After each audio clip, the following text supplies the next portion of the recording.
Amazing Grace.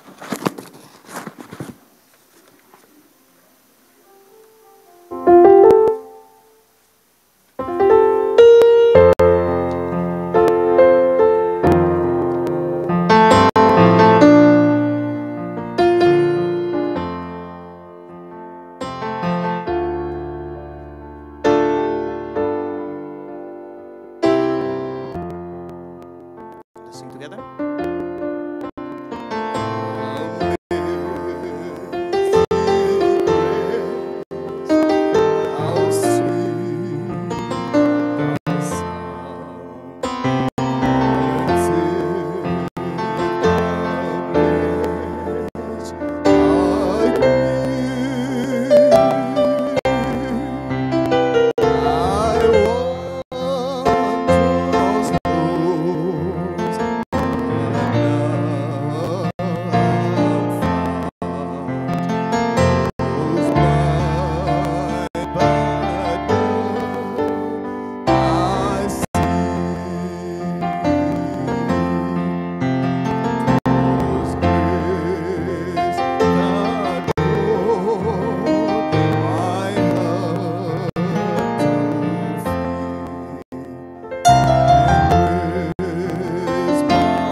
Be seated. Thank you. On behalf of our pastor, Pastor Enoch Omosa, the elders of Umoja SDA Church, and the congregation here in this worship place, we would like to welcome you to this very, very consequential occasion to remember the life of our sister June. I do not need to remind you of the circumstances that have brought us here. Shortly before 2 p.m., October the 8th, which appeared to be a typical day for the family, a typical day for any worker. June was unceremoniously taken from the family, was taken away from us as friends, was taken away from the entire Onkundi family. That day is now etched in our minds eternally. And it is that reason that we are here to do just one more thing, to try and stay close to her before she's ready to rest. So as many as have come here today from very, very far places and from near in this community, we are here to do just one thing, and that is to honor the memory of our late sister June. The spirit that she lived, the character that she exhibited throughout her short, memorable life, that is, can be summed in one word, and that is love. So as we do so this afternoon, just three things to remember as we go through this process this afternoon. Number one, that we are gathered here specifically for a reason. This is a sanctuary of God. This is God's house. So everything that we do here today, our thoughts and our actions and what we say, please remember we are under the presence of our Father in heaven. Number two, as we mourn today, everything that we do and say, be reminded of who June was. Love, humility, and patience. That's what we want to uphold this afternoon. And lastly, as we mourn, let's be sensitive to the very fact, as much as we are so aggrieved, there is one group of people that are more aggrieved than all of us combined. Let's be sensitive to the family, Mr. Onkundi, the children, the uncles, the sisters that are here. With that in mind, I think we will do well by June. In this building here, there are bathrooms on two sides. If you walk out to the right, there are bathrooms for ladies and gentlemen. If you walk past this, what we call the fellowship hall, to the far end, there are also two restrooms there, one for female and one for males. After this service, the ladies of Umoja SDA Church have prepared small drink for us to, as we continue to think through what just happened. Please, let's be mindful of the parking outside, not to park in such a way we can block the way in and out of this building. May God's peace be with each one of us as we mourn June, and it shall be well.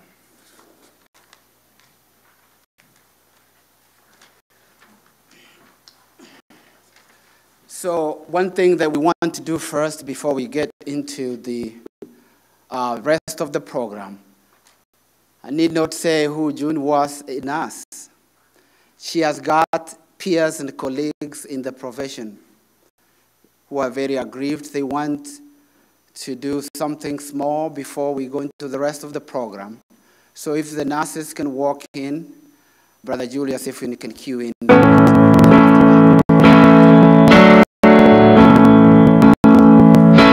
It's like a storm that cuts a path, it breaks your will, it feels like that.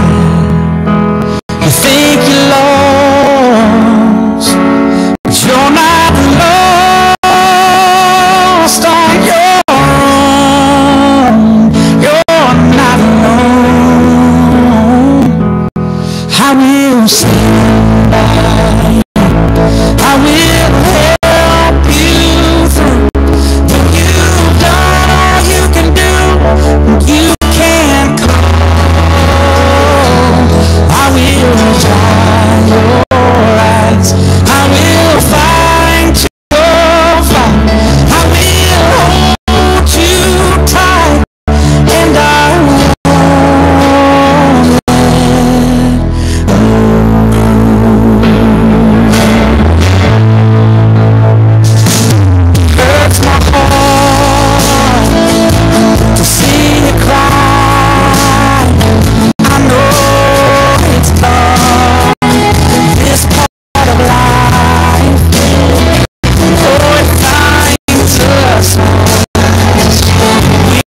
Nurse Practitioner Fraternity, Kenya Nurses Association of America, North Carolina Nurses Association, nurses from other states, and healthcare workers as a whole extend our heartfelt condolences to June's family.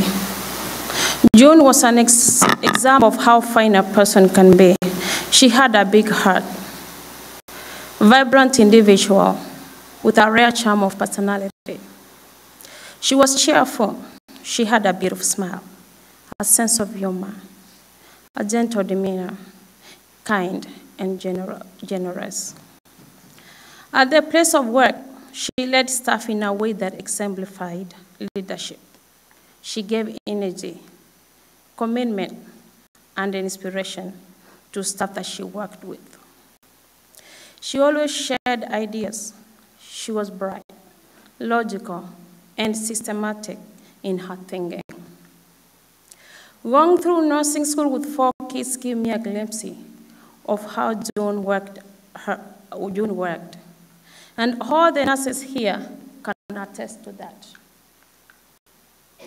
The circumstances under which June left us is one of a concern in the entire nursing fraternity, and all that should give us a different perspective at which we look at life and our profession. Working in a mental health is indeed a sacrifice and needs nerves of steel. We nursing fraternity would like to use this opportunity to request our president, Mecca Ingram, and other stakeholders to have our safety discussed. Could the results have been different if June was with another person in the room? Should we be given unrestricted access to our patient files and criminal history so that we can plan this better? So many questions are and will remain unanswered at this time. Juni's death will not be in vain. It will be a catalyst and a platform at which many families will be saved from the pain that yours has felt. We will forever be thankful for Juni's services to the mental health population and all the patients under her care. My name is Winnie, just like June. I have 4 children. I'm a mental health nurse practitioner. As we stand here, all of us, we're like June in so many ways. It can happen anytime. Pray for us. June, rest in peace. Thank you for your sacrifice. And through your ultimate sacrifice, we hope no other family will go through this. Thank you for giving me an opportunity to talk to you.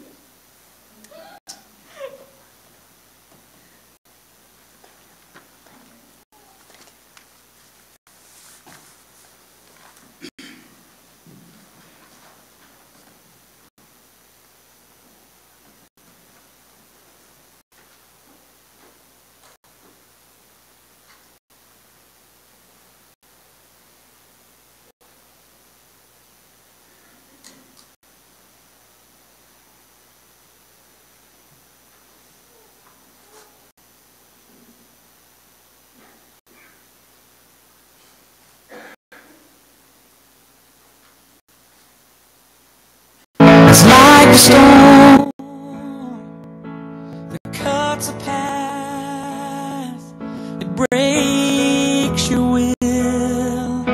It feels like that. You think you're lost, but you're not lost on your own. You're not alone. I will stand by you. I will help you through. When you've done all you can do and you can't call, I will dry your eyes. I will fight your fight. I will hold you tight, and I won't let go.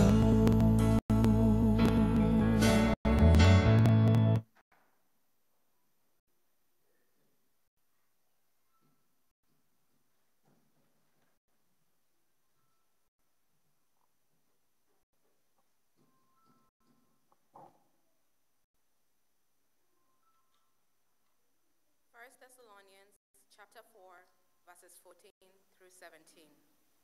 For since we believe that Jesus died and was raised to life again, we also believe that when Jesus returns, God will bring back with him the believers who have died.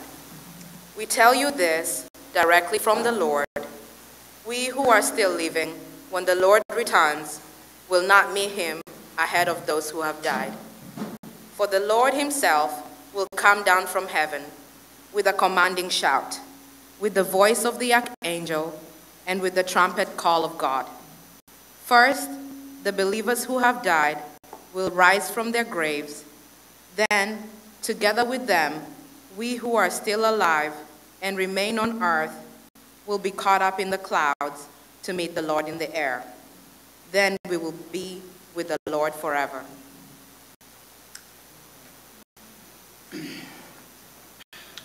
Thank you, Felicia. Now I call Andrew and Eunice to come and give the tribute to June.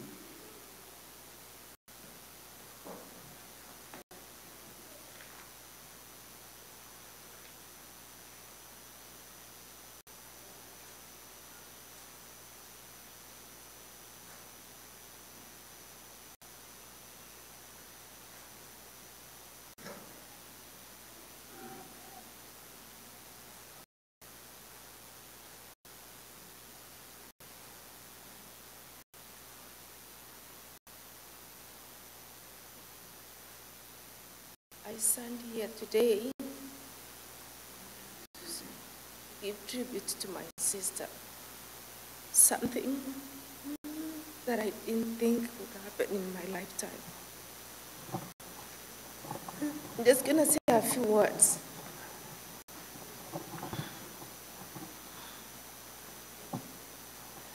I will just mention things that I will remember about my sister. Who she was, what she meant to my family, how she carried her professional in a very high esteem, and what it means to her family, her husband, and her 4 children. My sister is the 10th child of the 12, and she was the most peaceful member of the family. She was full of wisdom. She was one person you can turn to when you need a shoulder to cry on. My sister was one person that we looked up to when it came to emotional and financial support. My family back home in Kenya are feeling the loss in ways I can't put in words. Her young family has not even come to the terms that Mommy is not coming from work. I ask for prayers as I give tribute to my sister that you will pray for her young family to gain strength and to be as confident as my sister was. I want to assure you, the 4 children, your mom had confidence in you.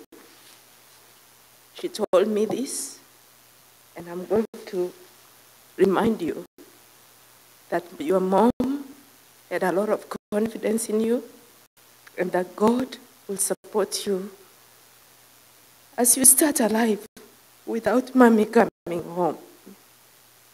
June was very persistent, consistent, and principled. Something some people go to leadership programs, some people pay money for coaching to gain. She came with that. She was born with that. It's like she was holding it in her hand. That character of being persistent, consistent, and principled is what I wish for her 4 children and their husband. They have it, but I pray that they get more inspired and believe that Mommy is watching over them. Another thing that I don't want to forget about my sister is her love for the profession. Unlike some people who have to go through some kind of counseling and coaching to figure out what they want to do in their life, my sister knew that by the time she was in Standard 3. And she never allowed anything in her life to dissuade her from her career goal. It took long before she got a BSN, but when she got it, she was ready to serve. She was not scared of challenging situations. In fact, she thrived in crisis, because I recall immediately after her graduation with her BSN, she got a job at the detention center. And she did it with love. And she was one person who knew how to compartmentalize issues and work. I remember one time we were having a conversation, and she said to me, when I sign into work or get into the elevator, I am there. When I'm home, I am home fully. So I want to remember that about my sister as someone who knew how to balance work, family, and even friends. I'm not going to take too long to say much about my sister, but I want to make a comment about her resilience. We live in a very tough time. We all want to get some resilient skills. And ever since I arrived in her house, I have met a number of people who have actually told me that my sister taught them something. She was a leader, she was a mentor, and if there is anything we can learn from her life, which was cut short, is that it is possible to be principled, to be loving, to be peaceful, to love other people, and to also go for what you want. Because that's what she used to say. I would talk to her like, I'm in my mid-career and I'm asking, what do I do next? She's like, figure out and go for it. And so if there is anyone who knew June, June was someone who would take her time to figure out what she wants, and she will go for it, no matter what. And from a family perspective back home, it's unfortunate my mom is not here with us, my brothers and my sister. But I want to assure everyone who is watching online that we are together in this, and June being the peaceful person she was, we are going to send her off in a very peaceful way. My dear sister, rest, beloved.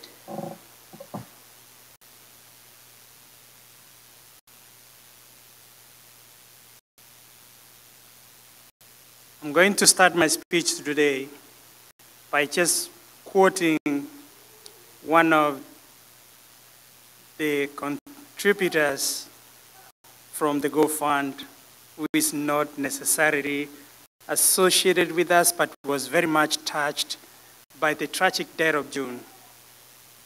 I'm going to say her name so that I don't prejudice her. Her name is Nicole Belisario. And she said, June, thank you for your courageous and compassionate service. May God bless and comfort those you leave behind. We will continue the fight against workplace violence in your honor and in remembrance of all foreign healthcare heroes. That touched my heart. Why are we here today?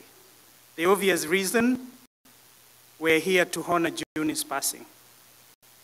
As sometimes I think I'm stronger and I hear or watch movies seeing people die, looking at her laying here today crushes my heart.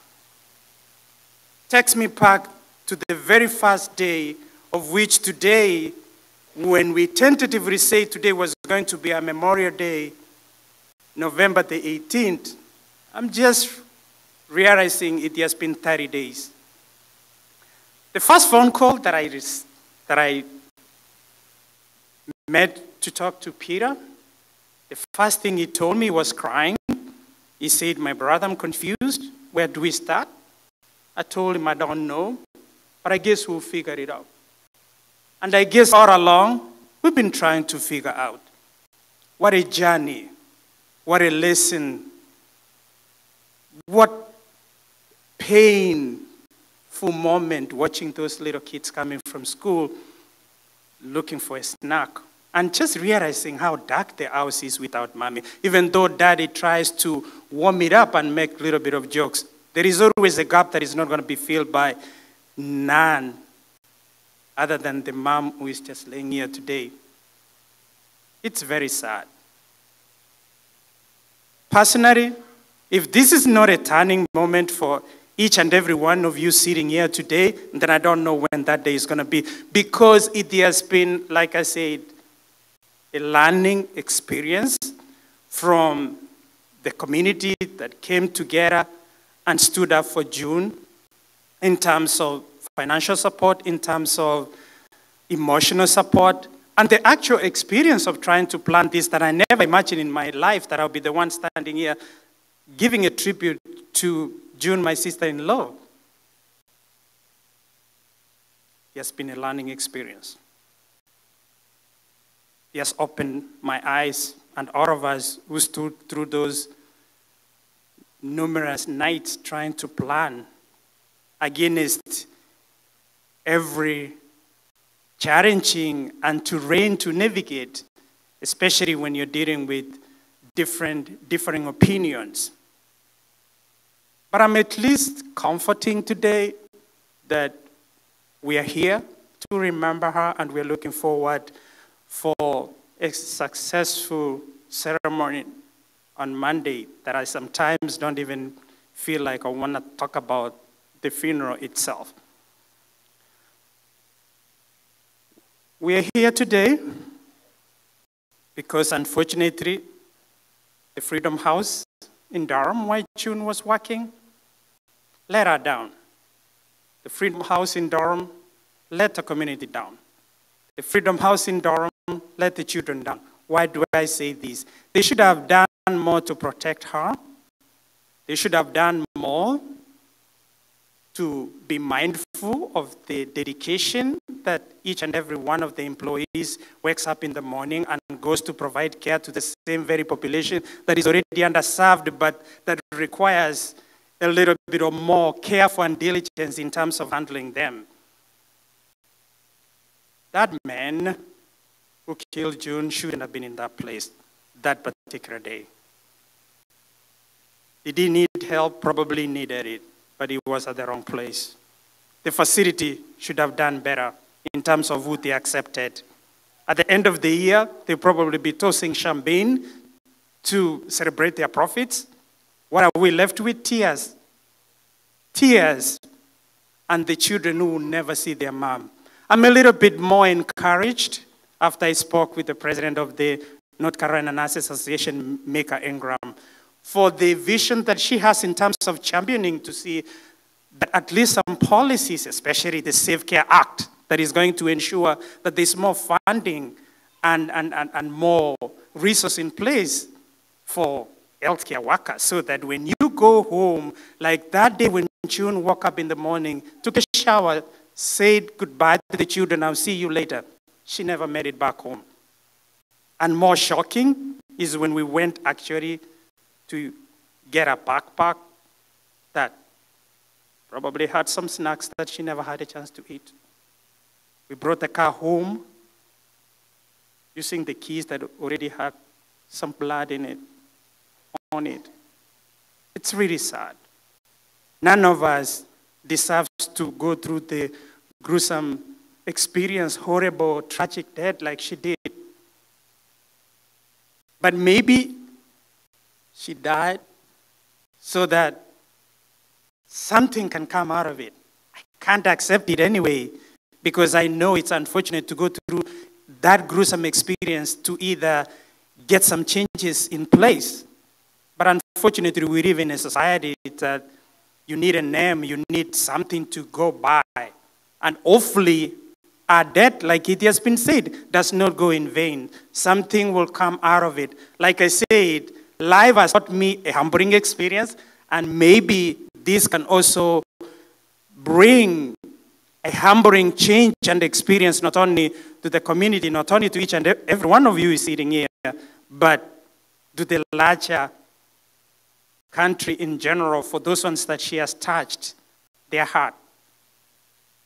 Last but not least, I'm just going to say thank you for those ones who stepped up, those ones who have been making phone calls, those ones who have been showing up not only to provide the emotional support, but also to be with us during these dark moments in our family. And I'm honestly looking forward to have this journey end well, because at the end of the day, we are always reminded to respect the dead. That's why even in the battlefield, you see soldiers running with their dead comrades on their back while they're taking live shots. Why do you think they do that? We just watch it on Netflix, but there's a reason behind it. We must respect the dead because they are looking at us. For those ones who might comfort yourself that she's gone, absolutely no, she's not. She's staring at you. Let us just remember that this could have happened to any one of us, like it has already been indicated, but it was so unfortunate that it happened to her. With that in mind, thank you so much for your support.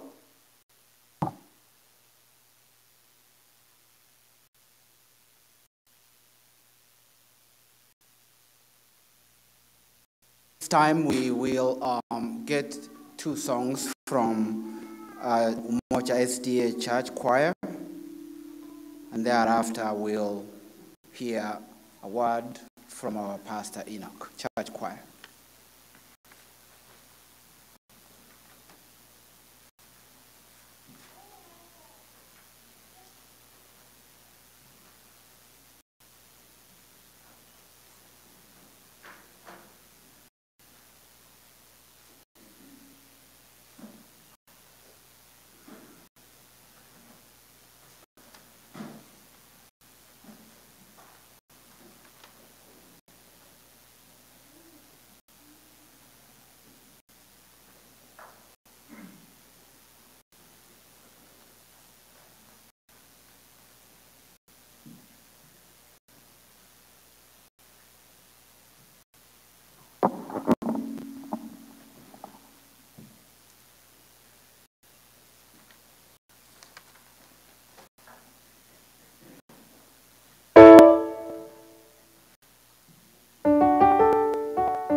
wakufufua wafu bado ungali alivyomfufua Lazaro toka kaburini, Lazaro katoka yu hai. Nguvu hiyo bado ipo, hata sasa natambua uwezo wake Mungu wa kufufua wafu bado ungali alivyomfufua Lazaro toka kaburini, Lazaro katoka yu hai. Nguvu hiyo bado ipo.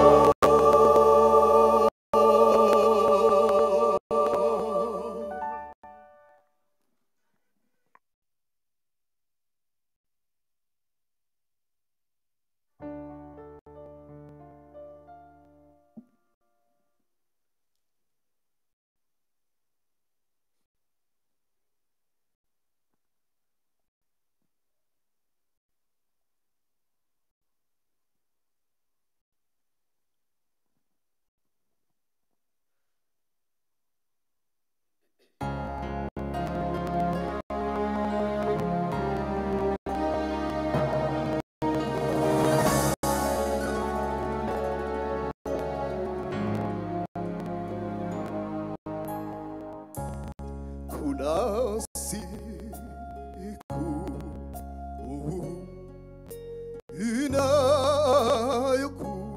inayokuja,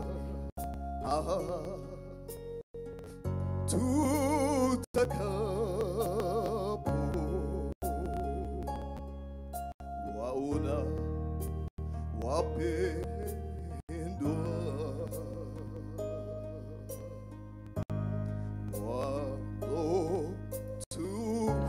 tuacha na machozi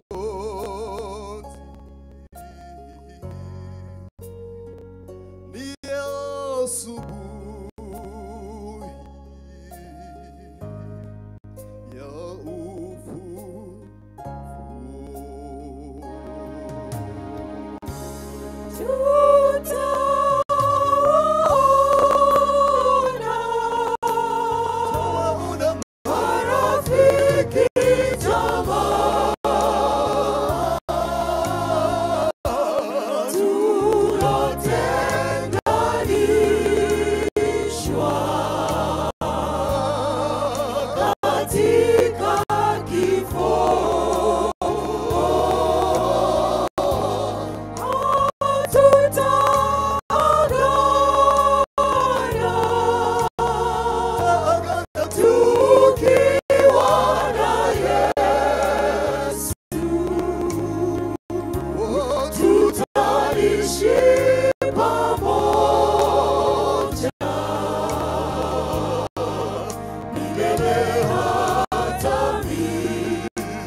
Tarumbeta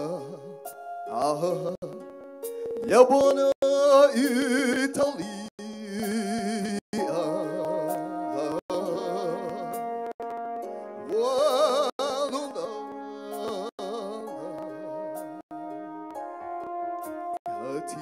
katika Yesu.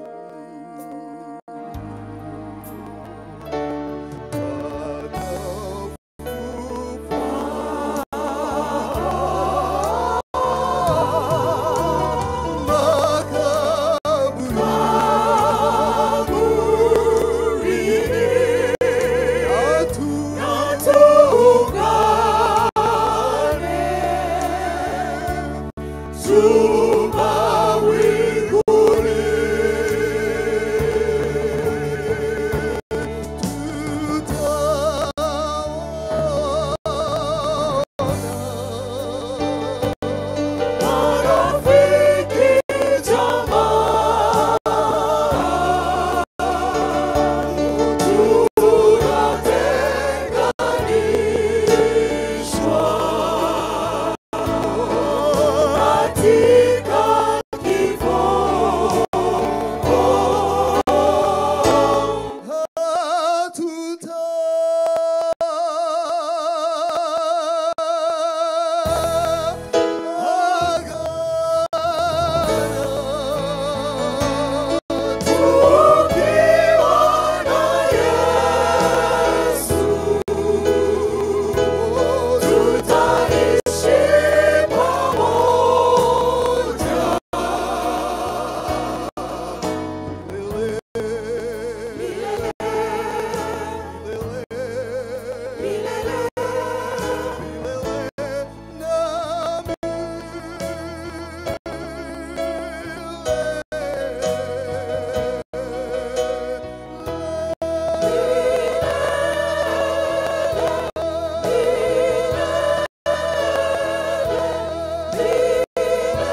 dear sister Velisha read a very powerful verse from the scriptures.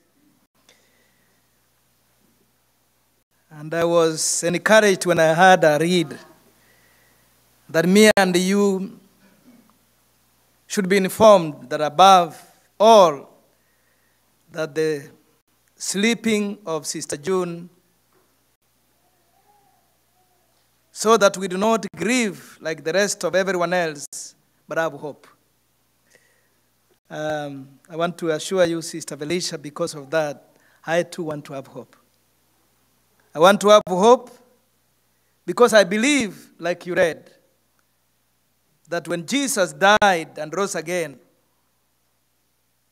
that when God will bring with him June who believed in him, I want to be there too. I'm reminded of the chair where you are seated, the family that was June's place. I don't know why she liked that seat where the children are seated. Many people sit at the back of the church, but she normally liked to sit next to the piano and with the children most of the times. And as you sit at the same place today, I'm reminded of the words that you just read here. And you read that according to the Lord's word, we who are alive, left until the coming of Jesus, will not go and see Jesus before June does. Because when the Lord comes down from heaven with the loud command, with that voice of the archangel, and with the trumpet call of God, June will rise first. Praise God. I long to be there that day. I want to see her and talk to her again. Because some of us who are still alive will be caught up together with those in the clouds of heaven. And we will meet with not only June, but with many others who believed in Jesus. And so the Bible says, we will be with the Lord and our friends forever. And as my sister Felisa read, therefore, encourage one another with these words. Praise God. I asked myself a very strong question as he was reading this verse. Suppose this was my parent who rested. Suppose this was my spouse. Suppose this was my child. How would I deal with it? How do I respond with the reality of death when it comes? When that time comes, who will comfort me? But I heard Felisa's words from the book of Thessalonians that Jesus tells us, be comforted with these words, praise God. If today was your last day, like June went to work, what will we talk about you when we come to church? What will people talk about you? What will Jesus talk about you? But verse 14 of that verse of Thessalonians reminds us, 1 Thessalonians chapter 4, verse 14, that Christ has done something. For we believe that Jesus died. And when he died, he rose again. And because he rose, I will also rise again. Praise God. Because he lives, I can face tomorrow. If it were not for his living, the world, the news we see from all over the world, can be very, very frightening to all of us. But it says, because he lives, I will face tomorrow. And because I believe he died and rose again, I'm encouraged. Why? Because we believe that God will bring with Jesus those who have rested. In fact, it says, those who have slept. And so, as my sister read this verse, I saw three things. There is death, which I call sleep. There is a resurrection, coming back to life. And there is a joining together with Jesus when he comes. That Jesus will wipe away all the tears from our eyes, praise God. He will wipe away the tears of nurses, healthcare workers. He will wipe away the tears of parents who have lost their children. He will wipe away the spouses who have lost their loved ones. He will wipe away the tears of the children who have lost their parents. In Christ, we can face death from a very different angle. But outside Jesus, death brings the end of all hope. The end of all hope. If you don't believe in Jesus, I believe that it's kind of that death brings the end of everything else. In Christ, we can get assurance. We can be confident. We can sing like the choir has just sang. We will see our Jesus when we shall live with him forever. Praise God. But outside Jesus, there is sadness, there is gloom, there is fear. Because if anything happens to you today, it's like an egg that you buy from Walmart, you break it, and that is the end of it all. In Christ, Christians who have passed away have just slept, but one day they will arise again. That's why as he read that verse, brothers and sisters, we don't want you to be uninformed about those who have slept. We don't be uninformed. Trust in him. Jesus died because of us. We don't believe that those who have died, who have slept, are hearing anything. The Bible doesn't say like that. In fact, the Bible does not say they have died. It says they have slept. When Lazarus died, those of you who read the Bible, the family was crying. But Jesus said, my friend Lazarus has just slept. To me, it's impossible. But to God, it's possible. Praise God. For me, when I hear that God numbers the hairs of my head, he can turn your DNA and make you back again who you were. In other words, your DNA is written in the hand of God. The Bible says your name is written. Your name is written in the palm of God. No wonder none of us has the same DNA. None of us look alike. None of us is the same. We are all different, even if we are identical twins. In other words, when we are born with a particular mark, a particular DNA. When God says number one comes back. Number two, you don't have to say who's number two. Because just like your DNA is written, God has written your name. And when God calls you from wherever you died, from the grave, he's not going to stand and say, I don't know who this person is, but he simply says, number one, June. Then she will resurrect if she believed in Jesus. When Jesus died, for him he died everlasting life, death. But because he died, I can again experience greater hope. Many of us have been mourning and crying for the death of our loved ones. We don't cry because we are not Christians. We don't cry because we are not pastors. We don't cry because we don't believe in Christ. We weep because we loved her and we miss her presence in this church. Not because we don't believe in Jesus. We weep because our absence will make a difference in our lives. Our absence will make our church less who we were. We weep because we miss her. We miss seeing her smiling face. We miss a warm and touching handshake. We miss our fellowship. We miss our counsel. And we miss our contribution to families.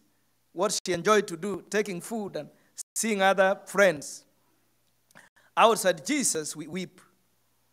Because if we do not believe in Christ, we may not see her again. Outside Christ, we weep because we have no hope. But in Christ, we believe that the day will come when June will wake up. That day, our children will rejoice. Praise God. That day, our husband will rejoice. Praise God. That day, brothers and sisters will rejoice. Praise God. Because in Adam, 1 Corinthians chapter 15, verse 22, in Adam, we all die. But in Christ, when we believe in him, we will be alive again. There's one thing that I thank God for. Of all things, I thank God for one thing. Because in 1 Corinthians chapter 15, verse 26, it says, the last enemy that will be destroyed is death. Death is a great enemy. I don't know if some of you have lost a friend that you liked most. Could be a member of the family. I don't know if some of you have lost a fellow worker that you liked most. Or someone that you adored. You have lost someone who's special to you. Death is an enemy. Great people die, millionaires die, everybody dies. In fact, the only reality is all of us can do everything else. We can be president, we can be everything else, we can be CEOs. But there is only one disease that meets all of us, death. It comes when you're 1 year old, 2 year old, 10 year old, 90 years old. It never tells you when it's coming. That's why we call it an enemy. It's an enemy. It's an enemy. It comes anytime.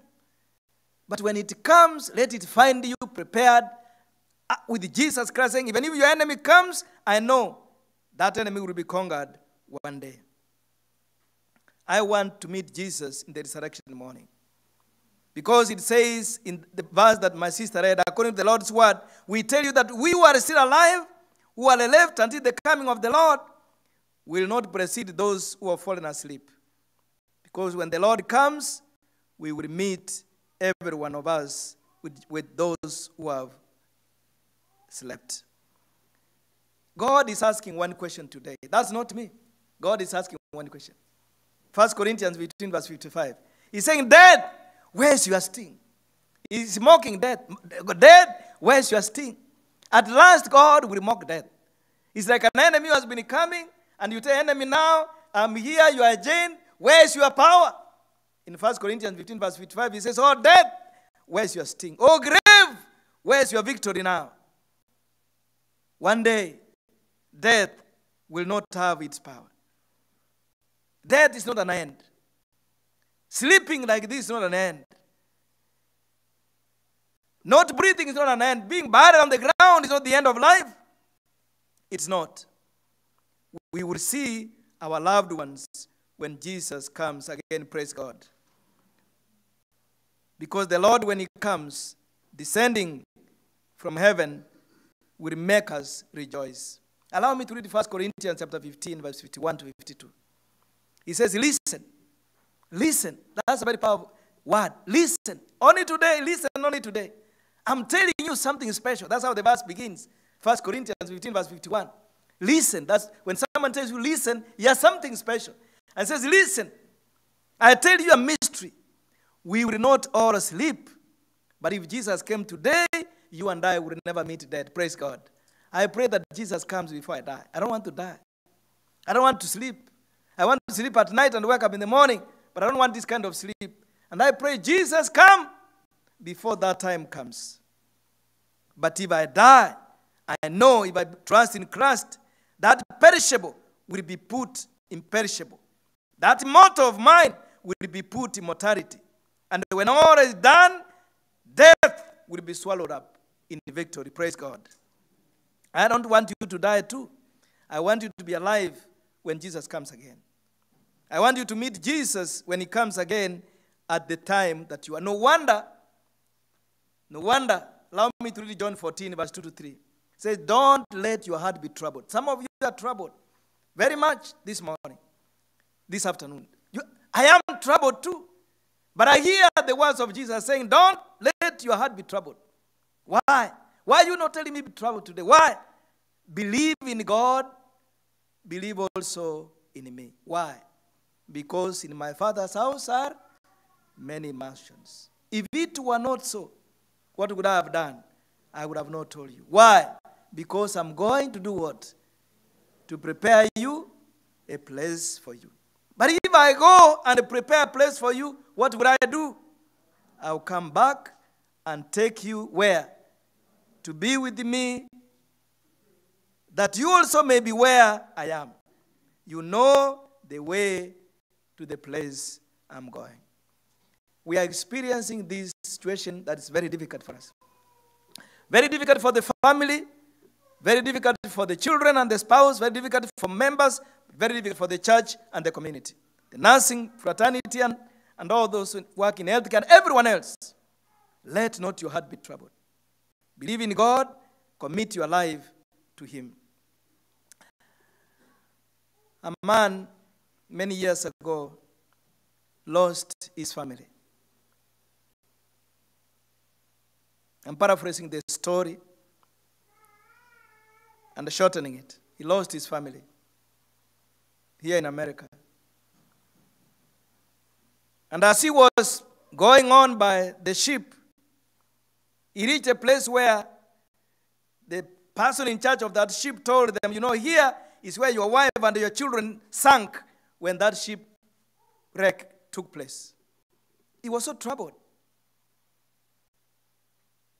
Then at that moment, we get a song that will comfort us today. And my friend here, if he were around, would play that song for us. When peace like a river attended my way. When sorrows like sea billows roll. Whatever, my Lord, you have taught me to say, it is well with my soul.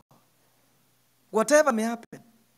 As I see the place here where that family, as he looked down, he could not see the grave because the family sank there. He says, it's well with my soul. My friends, the family of June, when sorrows come to your life and billows roll, whatever it may be, it's well with our soul because we know Jesus is coming soon.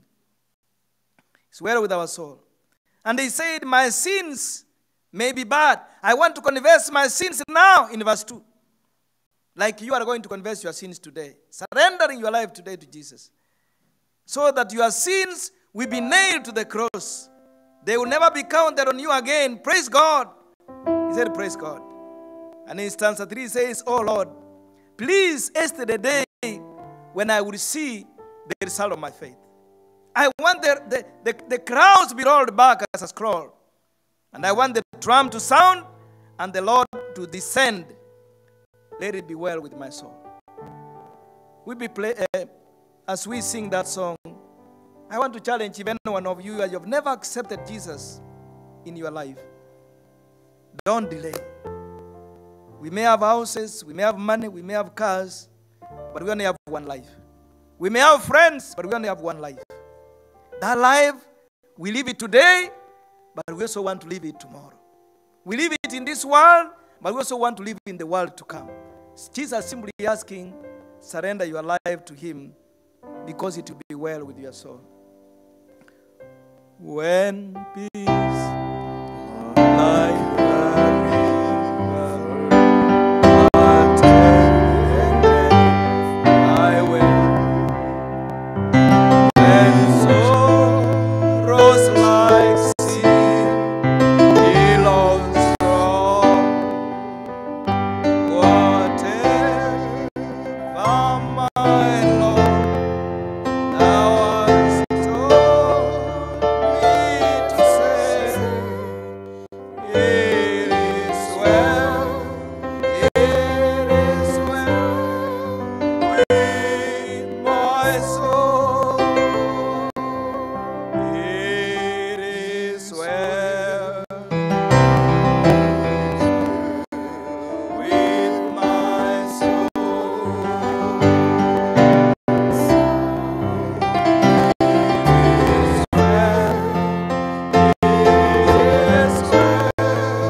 them to come closer here. I want to invite elders who are here and the pastors to come. The rest of you be seated the way you are. We will pray for them, dedicate them to the Lord as they go through these very difficult moments. We may not want them to move a lot, we just come closer to where they are. Then we'll be seated and continue to sing. And if you have accepted Jesus in your life, you simply say, Jesus, from today, I've surrendered it all. I want to begin a new life. Forgive my past, accept my future.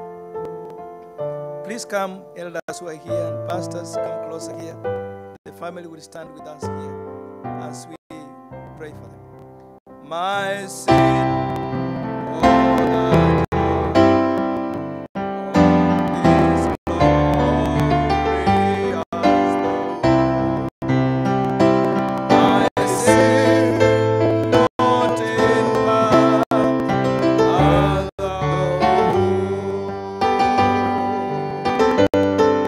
is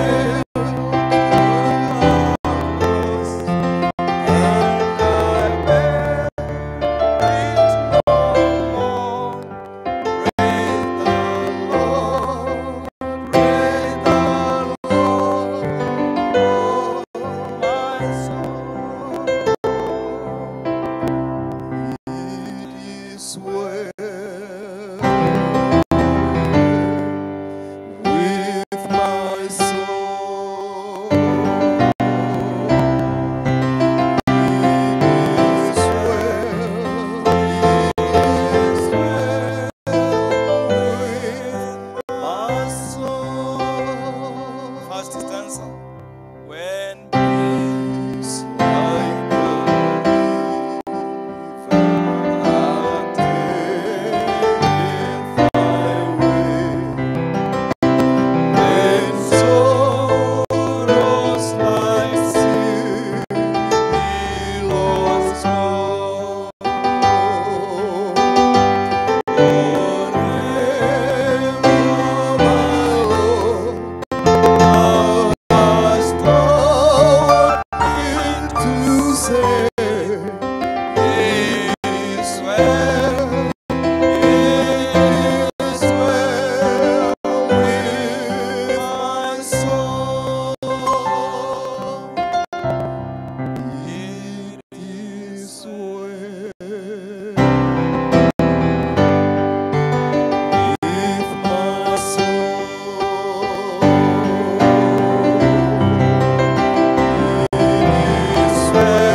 that day when you come from the clouds of heaven, we want to meet Sister John.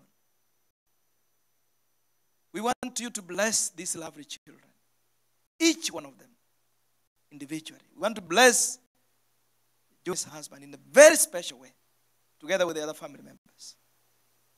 The Lord, their missing of the mother may not bring any deliverance in their lives, but they will be even much more successful.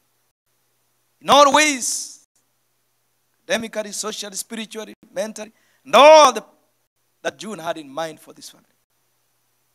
We pray for the nurses and healthcare workers. Lord, keep them safe. As they go from one day to another, taking care of the sick, we pray that you also may take care of their lives.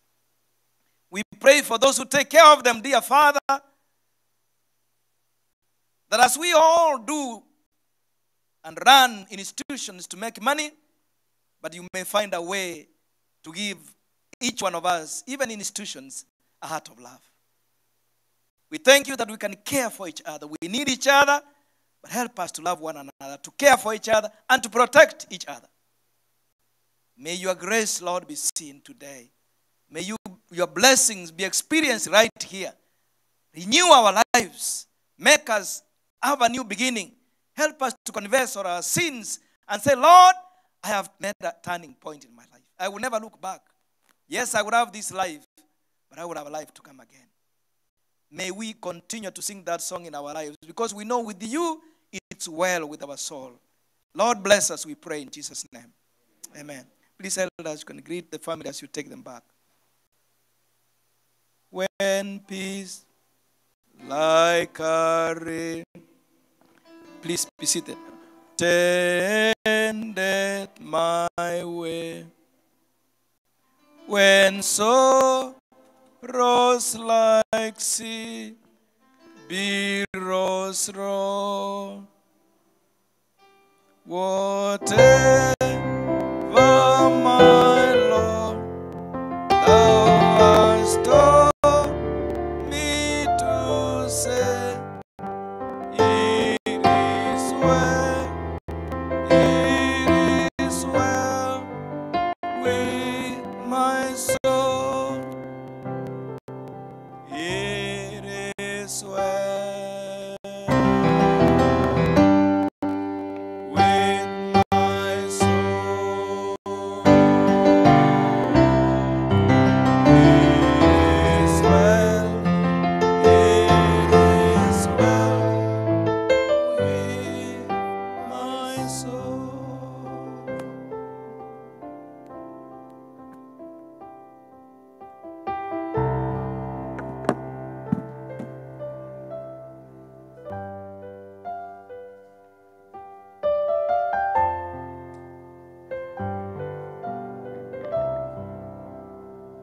At this time, we wanted to transition to the next session.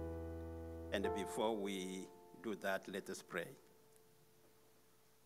Heavenly Father in heaven, we want to thank you, Lord, for this afternoon.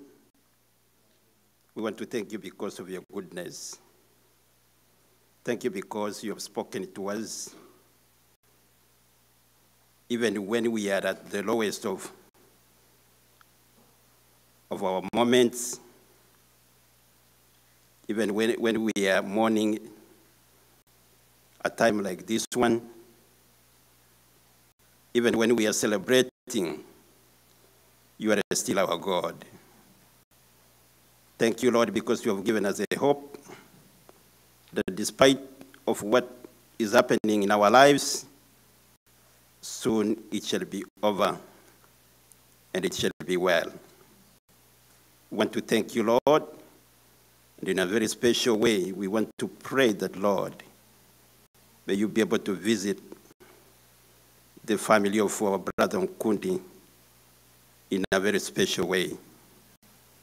As they go through these times, you are the only shepherd who can give them comfort. Open the ways where there is no way for them. The young ones, Sister June has left. Lord, may you be able to guide them so that they may be able to rise and become men and women of substance, men who know whom they have believed. This is a hope that you have established in our hearts, and nobody can take it away. Even us who have come to witness, Lord, help us to know that this life will come to an end very soon. And may we prepare for your second coming. We want to thank you because of your goodness. We want to thank you because of your goodness. We want to thank you because of your goodness. Yes, you are still good, God.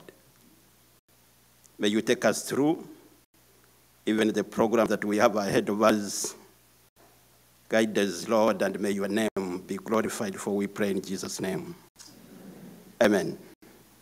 Thank you. Thank you very much, Elder Chris. 2 weeks ago, when we were in the house and community members were speaking about June, there have been a lot of good things that have been said. Something that I'd forgotten. When we lost a loved one in our family, I'd forgotten that story. So I had my wife speak of, after we were back from Kenya, one Sunday morning, she spoke of this lady that knocked at the door. And once we opened the door, she went back to her car and pulled things. She had prepared a full breakfast from her house. And she said, I prepared breakfast and I wanted us to eat it together. And we sat down and ate breakfast and talked about life. June. Little things, big things.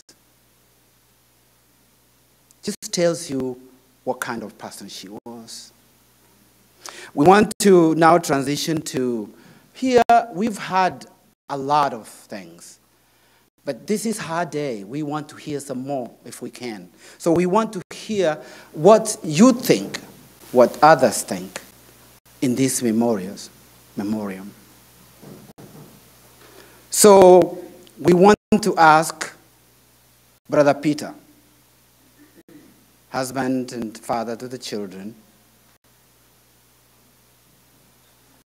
to come and speak to you all about the husband, the wife that she was. When he comes back from outside, he will do that. Meanwhile, someone that I have come to see that you can have very special people indeed very special friends. Sat in that house, and a man walked in with a briefcase and hugged Peter for long and cried and cried. It's funny when you see a kissy man crying. And I come to realize that is a very special friend. Where did the man come from? All the way from Texas, the night after. And has been here around, coming back and forth from Texas. A very, very special friend. If Elder Nditi, you can come and talk about this family, this lady that you knew, please, if you may.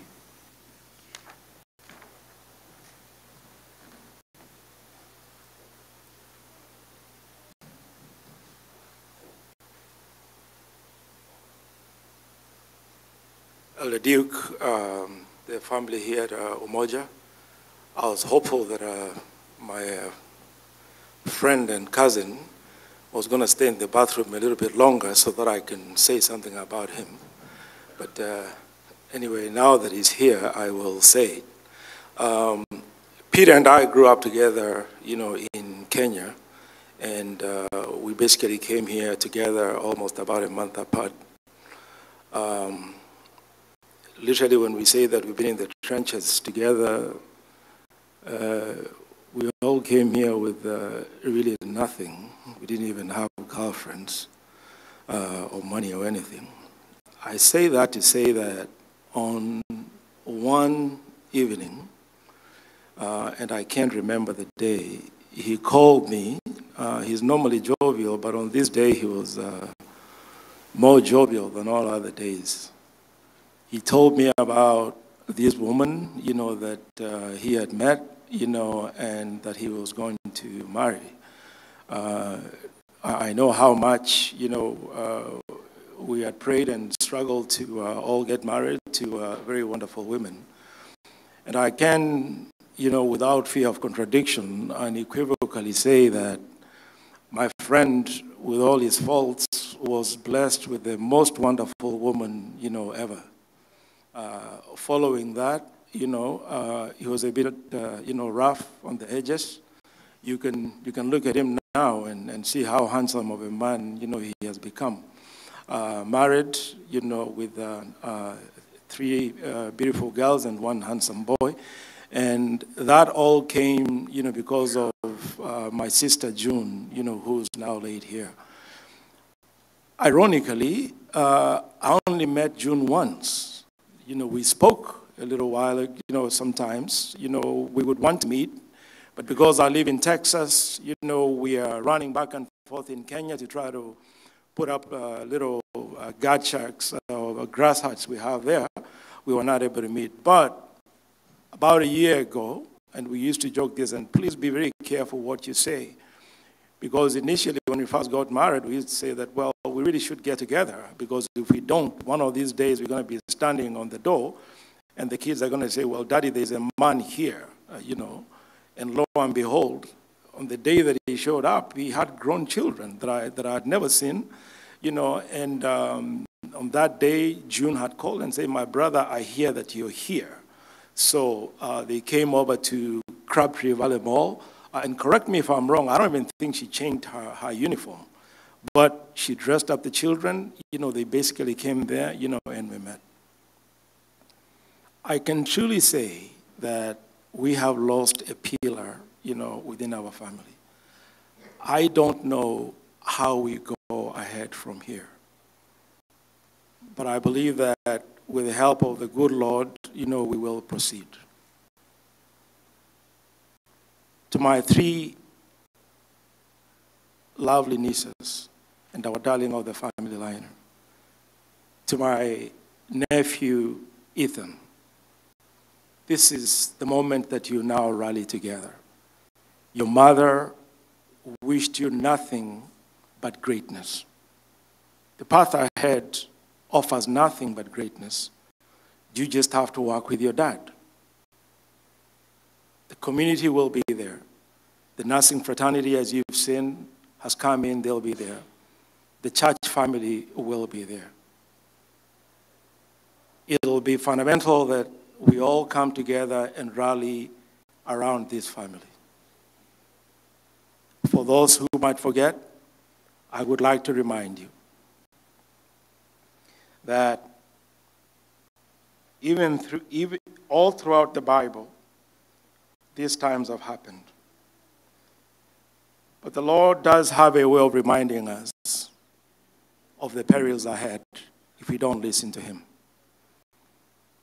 As we support this family, there will always be struggles, and there will always be temptations. But the 22nd verse of Exodus, the 22nd chapter, is very clear, for it reminds us, and I read, do not take advantage of the widow, or the widower in this instance, or the fatherless. If you do and they cry to me, I will certainly hear their cry. My anger will be aroused. I will kill you with the sword. Your wives will become widows, and your children fatherless. That verse is not a threat. I think it is God's way of nudging all of us to remember that as communities and as families, we do have the obligation of taking care of those who've been left behind. It is now up to us to decide how we go, whether we are going to rise to leadership and follow what this verse has said, or go down as villains, as this very verse has also said. May you all be blessed, and I will forever miss my sister-in-law, June. If I don't see any of you here on earth, I'm hopeful that we will meet in heaven. Thank you all for being with us. Thank you all for standing with us. And for the family that did not make it here, that are in Kenya, others are in Canada, others are in Australia, all over the world, thank you for standing with us. For the medical community, for the church community again, thank you very much. May you all be abundantly blessed. Thank you.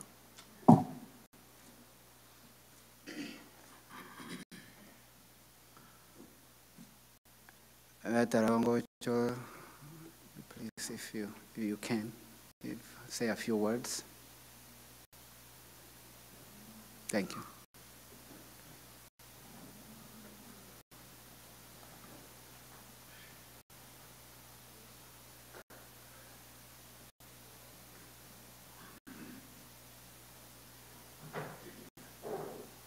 First, I want to thank everybody, our family, community, and across the globe that have come, supported.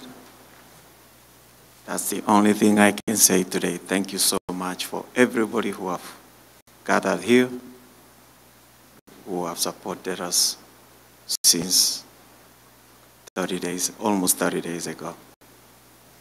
Thank you so much. God bless you all.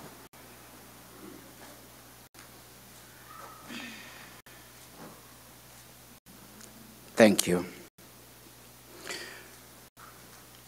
In this family, you just heard from Peter, Andrew, his brother, his sister Paris, and his brother Philip.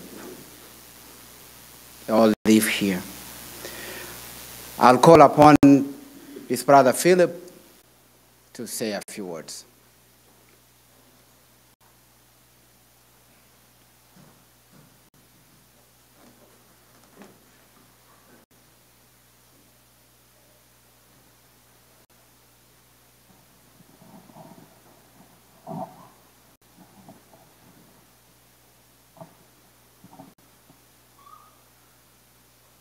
Good evening. First of all, much has been said about my late sister, and I'll go as my brother said,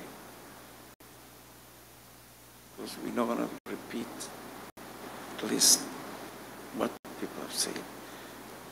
June was a lovely lady. She loved everybody, and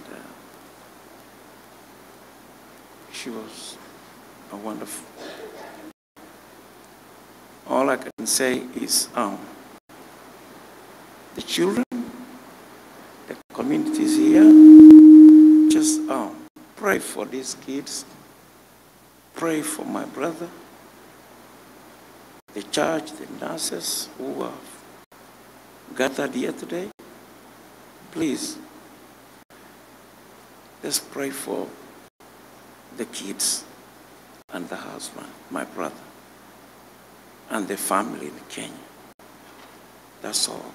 And I remind you, the song the pastor gave us at my brother's house. It was an old song, which nowadays they don't sing it. Pastor, you remember the song? So I think it goes in vernacular, and it goes, Elirandire kobugi kwa somo nato kwacho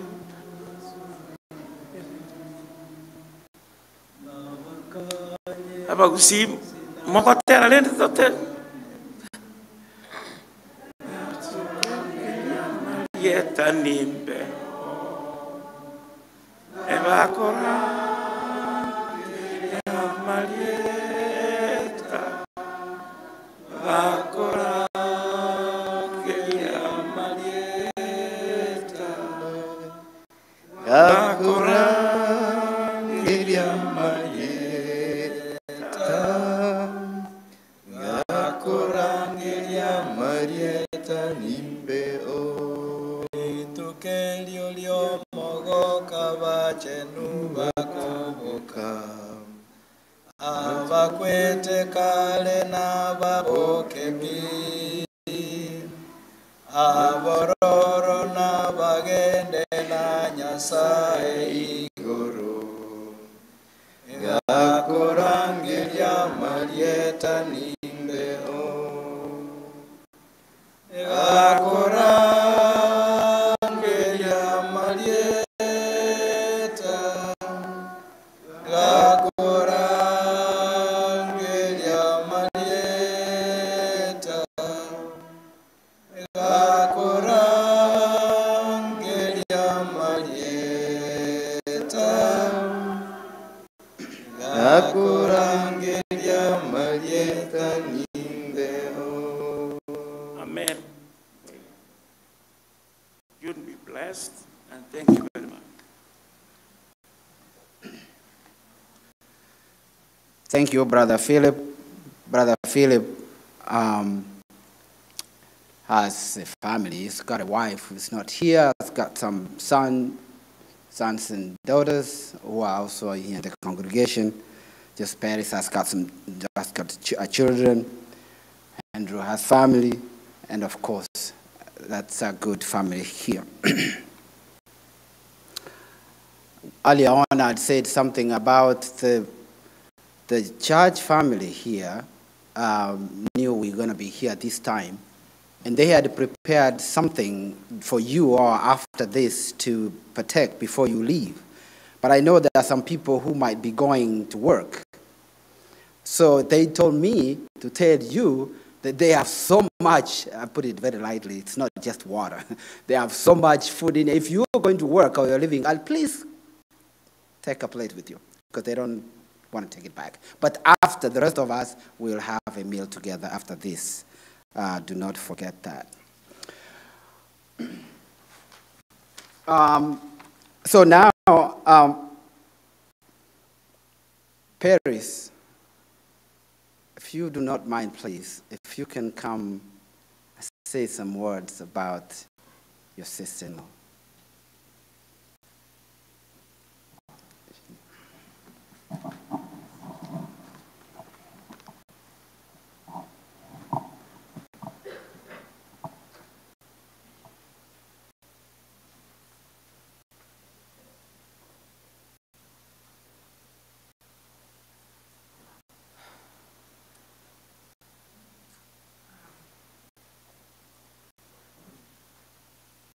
Good evening. This is really sad. I don't know where to begin. Not in a million years that I thought I would stand right here to mourn June. She has gone too soon. This is so hard, so sad. You get it? It's so sad. The day that I got a phone call that June is no more, I said, "You're lying. This is not true. Tell me it's a lie." Then I called my brother, Peter. He said he confirmed it. I went, I said, "God, why?" It's so hard. When I look at the children, they've been left without a mother. I know most of us are mothers, and you put yourself in the shoes and you ask yourself, if something like this happens, what will happen to your children? So please pray so that these children will grow knowing that their mom was a loved person. June was a mentor. She was not only my sister-in-law, she was my co-worker. So most of the people I worked with didn't know that June and I was related, because we had such a good relationship, kind of like when we were at work, it's our family. So she was a mentor as well. She would encourage me and tell me to be strong, stay strong, believe, and everything will be okay. So she has been taken too soon, and I know her death is not going in vain. Everyone else has vowed to work and change safety at the workplace. So please pray for our family, especially the children and my brother. Thank you.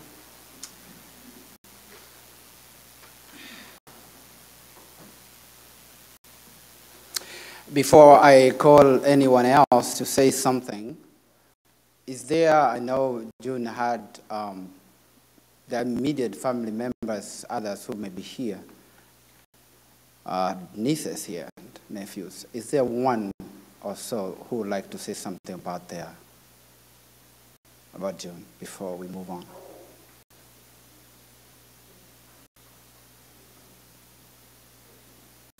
I'll come to that. I mean the immediate family members.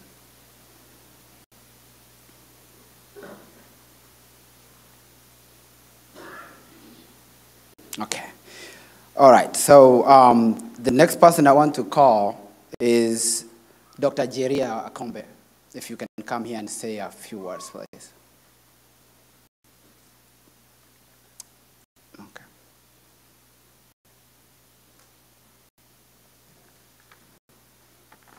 June has nieces, Valerie and Vianary, and this is the mother to the girls. Would like to say something? Good afternoon. Eunice and June and Jennifer, who's watching in Kenya.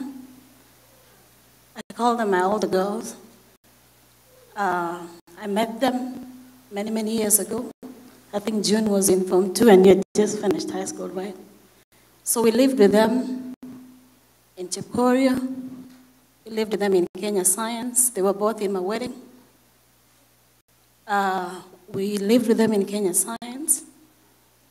And when I left for the US in 1995, Eunice and June, I left them with my daughter, Toto. We call that Toto. Toto could not be here today because of work. Toto is now 28 years old. And Toto is Mongare. And Nanji is 25. She could also not be here. She was in an accident and she's still in a scooter. She'll not be able to be here. But these girls raised my daughter. Eunice, June, and Jennifer, who's also watching. Mama Yansia Boka, I know you're watching us. Josephat and the rest of the family. This is a difficult day. June, like I said, I lived with June since she was in Form 2, and I'm the one who facilitated her coming to the U.S. We lived with her in SUNY Brockport until she moved to Minnesota, and I moved to North Carolina. My name is Professor Gerono Rotich, for those of you who don't know me. I just flew this morning from, I lived in North Carolina for a long time. Actually, I was a professor at North Carolina Central where June finished nursing. So on behalf of the nursing department, my good friend who's the chair, Professor Yolanda Van Riel, who is now the chair of the nursing department. I was a chair of the department too with the School of Health and Sciences where June was. So on behalf of the leadership there, I bring my condolences. And also on behalf of my family, Mama Agnes from Kapkwe, the whole family, Lady Justice Kemei, who's also, we lived with June together, who just called to say our condolences. So June was a darling. June was a blessing. Actually, I have a speech that the brother sent me. Maybe I'll read it tomorrow, but June was a blessing. That's all I can say. June was a darling. She's always laughing. She's always funny. You know, I remember those good times with June, with Javin, just with the whole crew. We had the best times. We had the best times in Chepkorio, Nairobi. We moved here, and she is a blessing. So to the family, Peter, I know it is not easy, but the good Lord will give you strength. The wonderful children, your mommy was a darling. We loved your mommy. We, probably other than you guys in June, we lived with June for a while. So I know this is not easy, but we just pray that the good Lord will give you peace, the good Lord will give you strength. I flew all the way from Indiana because this is very painful. It's not just losing a mother at this age, but the way that happened. So again, on behalf of my family, on behalf of the community, Mom could not make it, but we're here to stand with you. We're praying your niece, your cousins, that hopefully one day you'll get to meet them. They're praying for you. And we love you, and thank you to the community for supporting this wonderful family. Again, June was an angel. I mean, I could just, didn't have time to read this, but June was a blessing. She loved everybody. She loved people. She loved my children. She loved all of us, even my own family. My brother Felix from Senegal called me on my way here. My brother, our whole family called me on my way here because she was just a wonderful, wonderful family. Wonderful young little girl. We called her, at that time we called her Veronica, Baby Nyoms. So Baby Nyoms, rest in peace. We love you. We will miss you. We will do whatever we can do given the opportunity to love on your girls and to love on your children. Thank you so much, and God bless you. Love.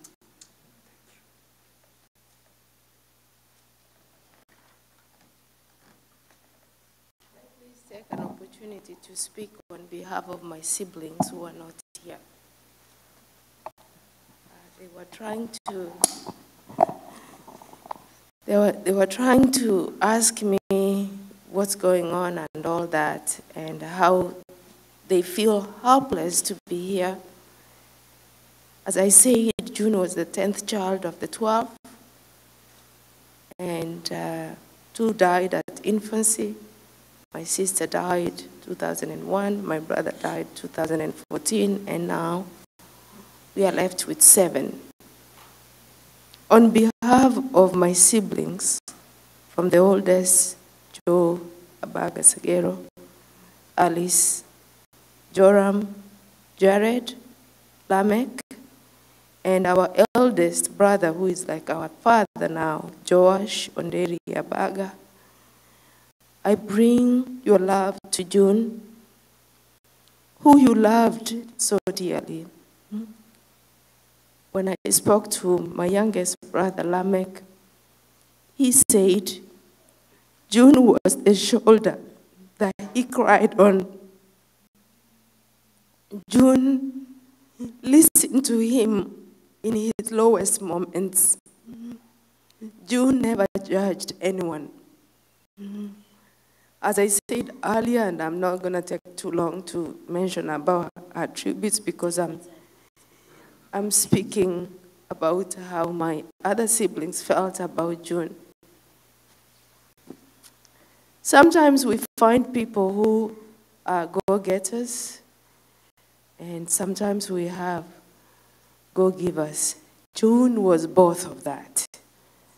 And you probably, if you mingled with June in any kind of situation, you would know that she was a go-giver and a go-getter. She gave generously to all her siblings, to my mom, to my extended family. We are spread all over the world. I have a niece in Saudi Arabia. She sent me her words this morning saying, I don't know what to say because my aunt was so kind. So, to the congregation and to the community that has been supportive, I have witnessed it. You have been there for her family. You have supported in all the ways, and I think it reflects who she was. She was someone who cared for people. And before I forget, I used to speak to June in the morning when she's going to work, in the evening when she's coming to work. And we would reflect of all the time we spent together, whether it was Chepkorio or Kenya Science, or Nyabomo, where we grew up, how we used to go very far to get our ugali unga. And in all those conversations, I remember my sister would say, oh, do you remember this? Do you remember this? And it would be stories of adventure, stories of love. So to define who she was one person who believed life is all about great adventures and great stories. And I mentioned that because stories help us to learn better. And if there is any good story that you have, you can remember about your experience with her, share it with someone. And if it is not a good story, don't open your mouth. Because in my interaction with my sister, she was one person who never believed in some kind of revenge or fight back. She used to say, vengeance belongs to God. So, in summary, I would like to say that my family in Kenya that was not able to be here in person, I hope that you appreciate the technology that we have, that you can watch this happening live, and that you're going to make every effort to walk with us as we give my sister a good send-off. Thank you.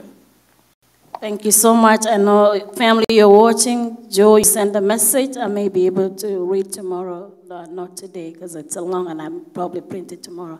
Again, Mama, we love you. I know you're all watching. The entire family, God bless you. We love you. And you all know that we love June. Thank you. God.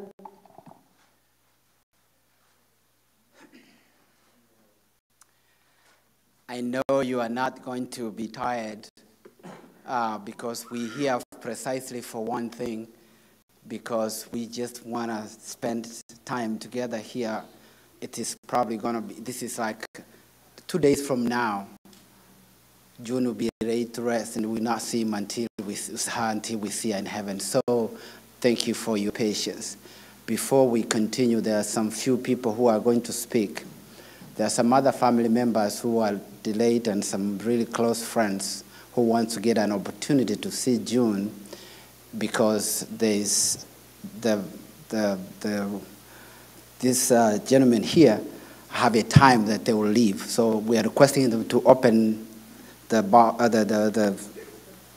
casket for a few minutes, so that those who saw the body, stay where you are. But if you didn't, please, you can walk quietly and view the body and go back and sit. Once we do that, then we'll continue with the part of the program. If you did not get a chance to that, we'll do that for about 5 minutes. Meanwhile, we can have a song while we do that. The rest of us, let's just stay. We can have Amazing Grace, our theme song.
one of the reports that we have had consistently about Sister June is her work ethic and what kind of person she was at work.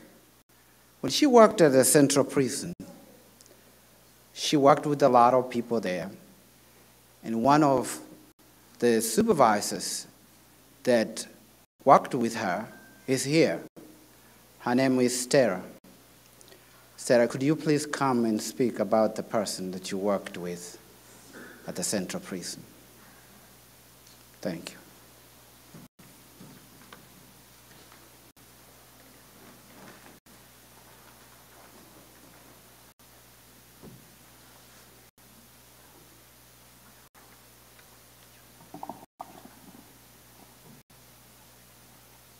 Good evening, everybody.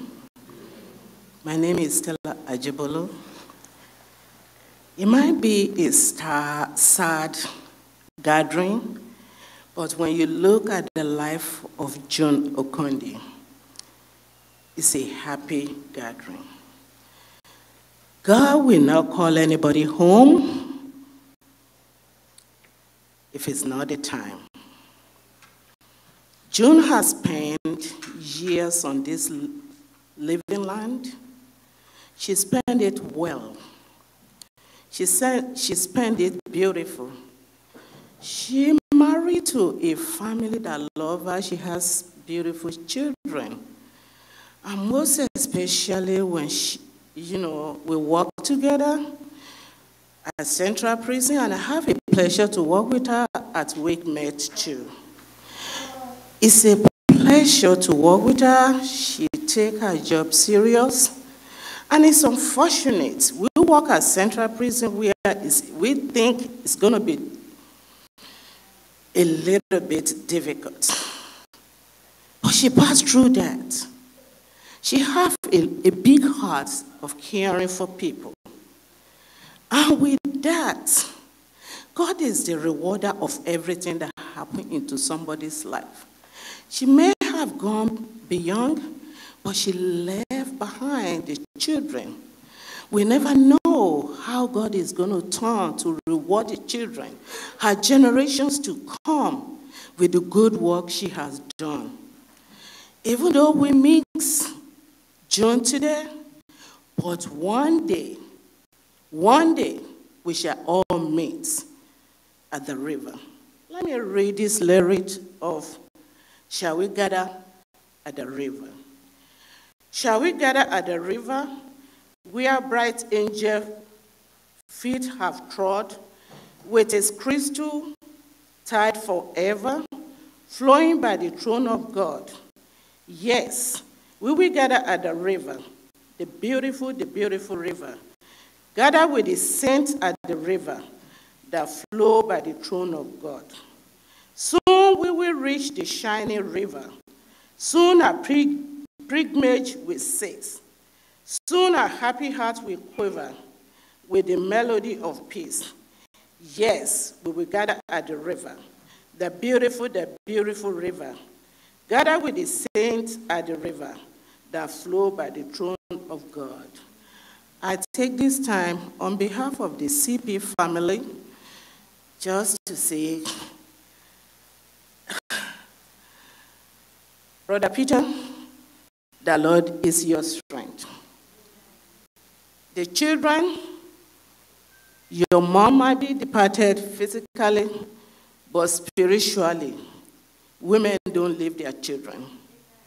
They stay with their children even when they are gone far off.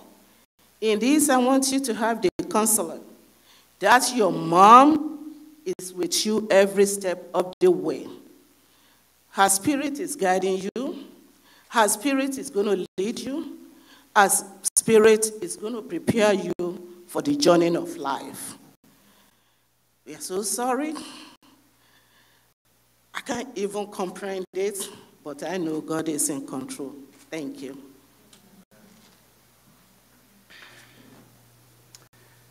Thank you, Stella. Also, June worked at WakeMed, and I have had some really serious positive stories from that place. Today, we also have one of the managers from WorkMed. I think I'm going to murder this name. Excuse me if I don't say it right. Jula? Is that correct? Thank you. Please.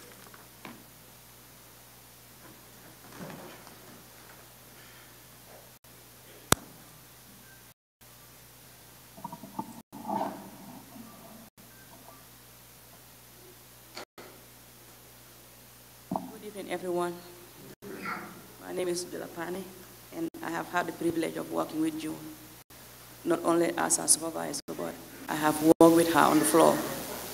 And you know, it's very sad, like everybody has said, but as we reflect on our reactions to losing June, it has impacted everyone in this room, everyone in the community, everyone in WorkMed, everyone in the hospital, everyone in the community. But I know because strangers have actually reached out to me to express their condolences to June and to extend that to the family.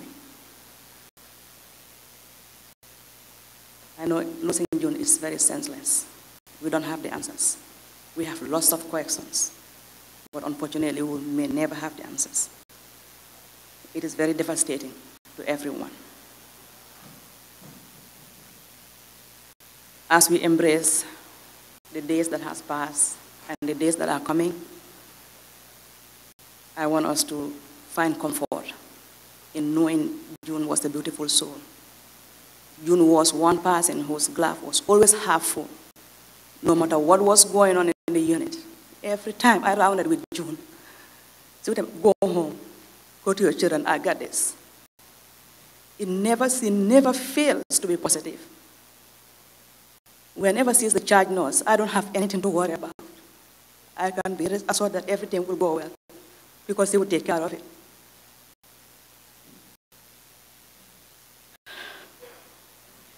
As we continue our healing process, let's find comfort in each other. And I also hope that we can engage in meaningful conversations to address workplace violence. This encounter has reminded everyone of the challenges we face every day. Every day we go to work, every day we take care of our patients. This is what we have to deal with. And I want everyone to know, reminding myself, Peter, the children, and the entire family, that I know that there's a God in heaven that has blessing that will rain down on each and every one of us and take care of us. That blessings will mend our broken hearts. Thank you.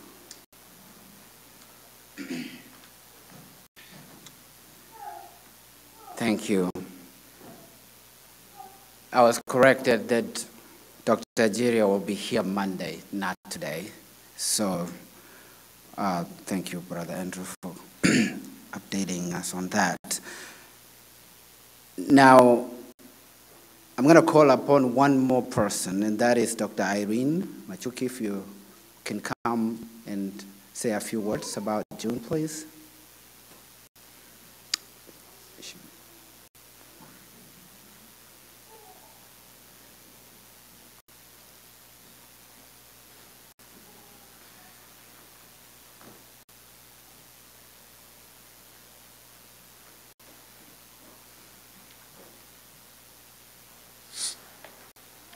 I'm really gonna try.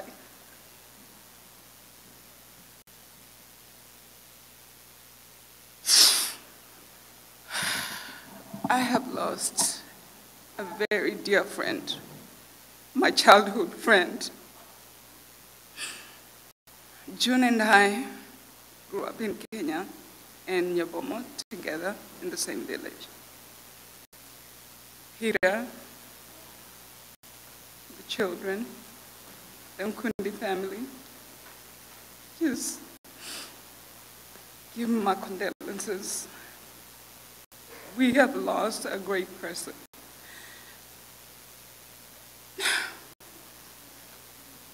I have so many good memories with June. We went to the same church. We went to the same primary school, went to the same college. She was the most positive person I've ever seen and so independent. We were laughing one day as we were talking because when we went to MTC Kisumu, which is a medical training college for nursing. And I came in with my parents because my parents brought me in for registration. And June, this is how independent June was. She came by herself with her bag and registered for school. And I was kind of, because I'm older than June, and I kind of felt like I was out of place because she's much younger than me, but my parents brought me. That's how independent June was. She loved life. She was bubbly. She loved to dress and wear high heels.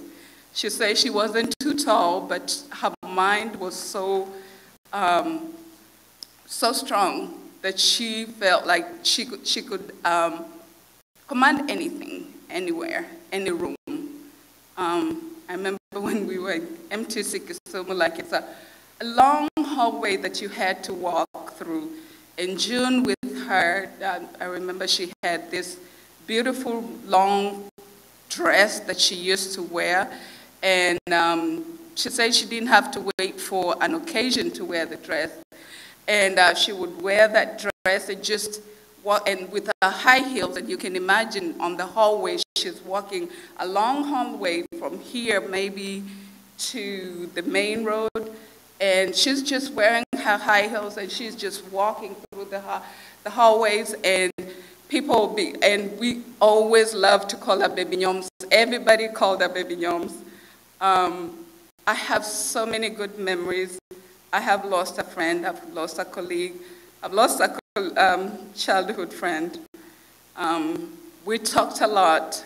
We talked a lot more about our experiences in Nyabomo, which is just a village in Kitale. And we would remember how her dad was a church elder. And you know how when you're young, the kids love to run in and out of the church. And her dad was an elder, and he would sit at the end of the church, at the door, to keep us from not going outside. And we knew that if we stood there, he was going to, as soon as we see that he's sitting by the door, and we all come back, and he always advocated for parents to sit with their children so that they can keep an eye on them and keep those kids from running up and down in church. I've lost a very dear friend. Family, Eunice, we grew together. And we have so many memories together, but her death was senseless. I cannot believe that someone with such a criminal record could be let out there in the community with so much violence and, you know, with all that all the things that he had done, and took my sister's life. Something has to be done to end this workplace violence. We call upon our leaders, our administration, our nursing leaders, our senators, governor, the administration, the North Carolina administration, to put laws in place to protect healthcare workers. If I was asked to be, as a nurse practitioner, if I was asked to work in a mental health institution or work in mental health, I wouldn't do it. It takes a special person to do it. And June was one. Nothing really seemed like a mountain to her. She was always positive. So my prayer today is that we can continue praying for the Nkundi family. The kids have lost a mother. And one thing that June took pride in is being a mother. She loved being a mother, and she always says she has done her best, and she's the best mother. I mean, she will always put her hand up and say, I'm the best mother. And so let's continue praying for this family. Thank you for the community, for the support that you have given all of us. And so like, June's mom is like my grandma, so, and I've never known her Christian name, but I would normally call her Baba Nyansi Abuka. So Hole, my uncles Joe, and everybody else that have lost a sister. I know you're watching from home. And the Mwencha family, my dad also told me to pass the condolences to your family as well. Thank you. Thank you, Irene, for that long history of friendship. Now, she also belonged to other groups.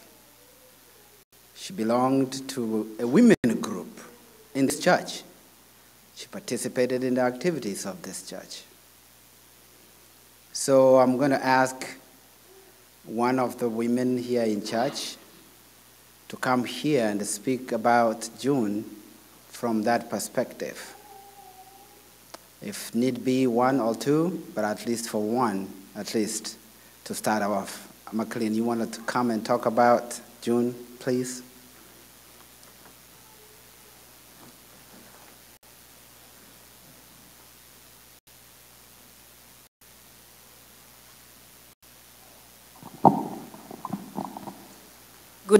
Good afternoon, church. Not church, I'm sorry. Good afternoon, everyone.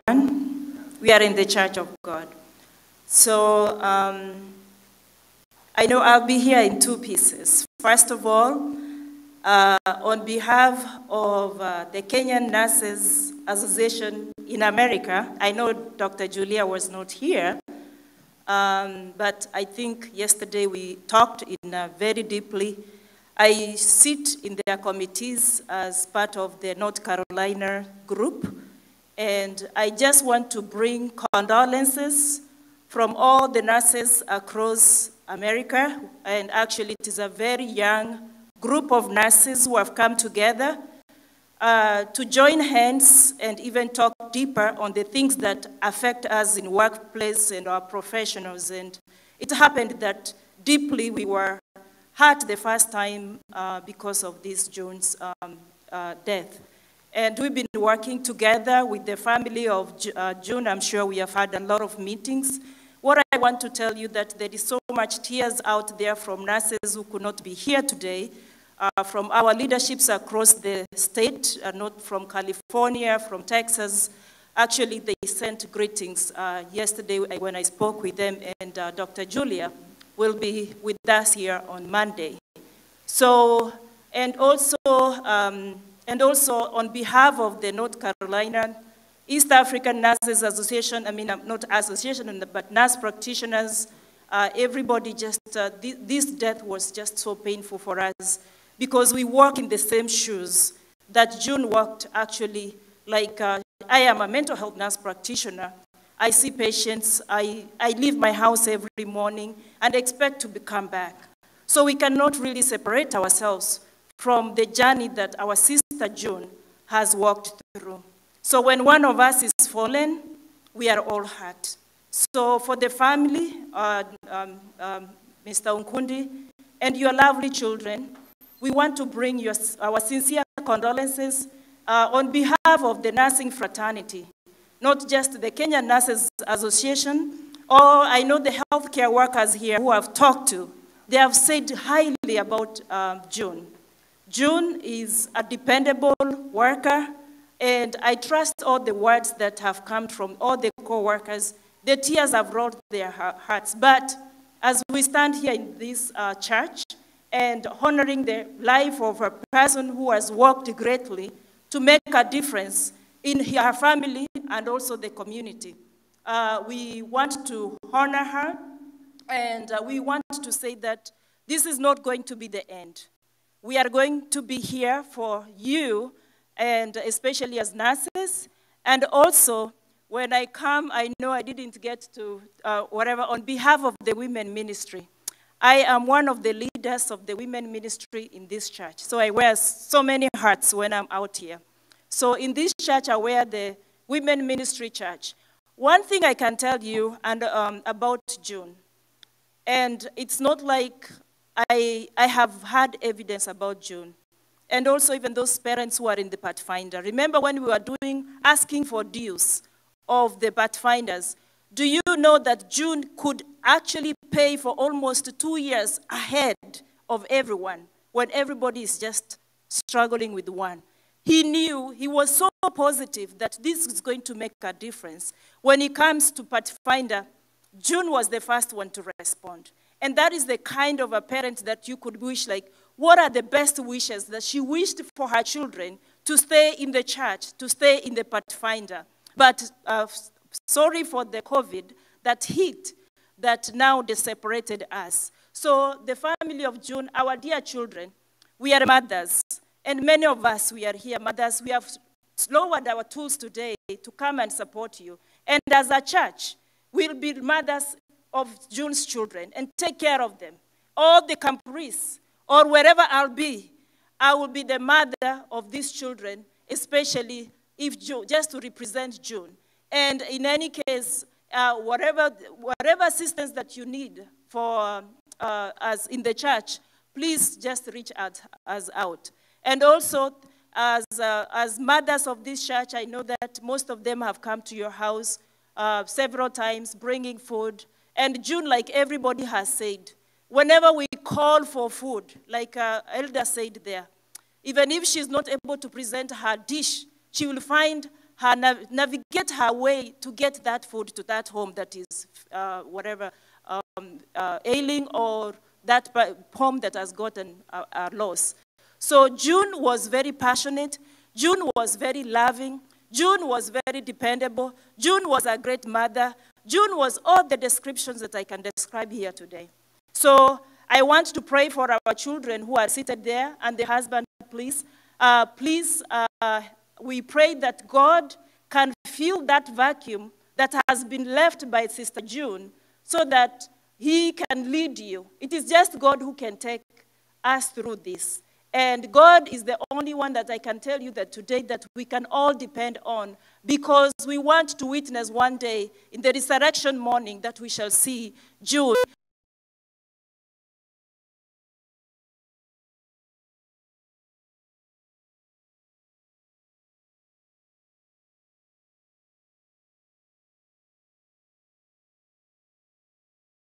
Like June. Thank you so much for coming. And all the healthcare workers who are here, we are praying for you. Let us pull this one together, and may God bless you.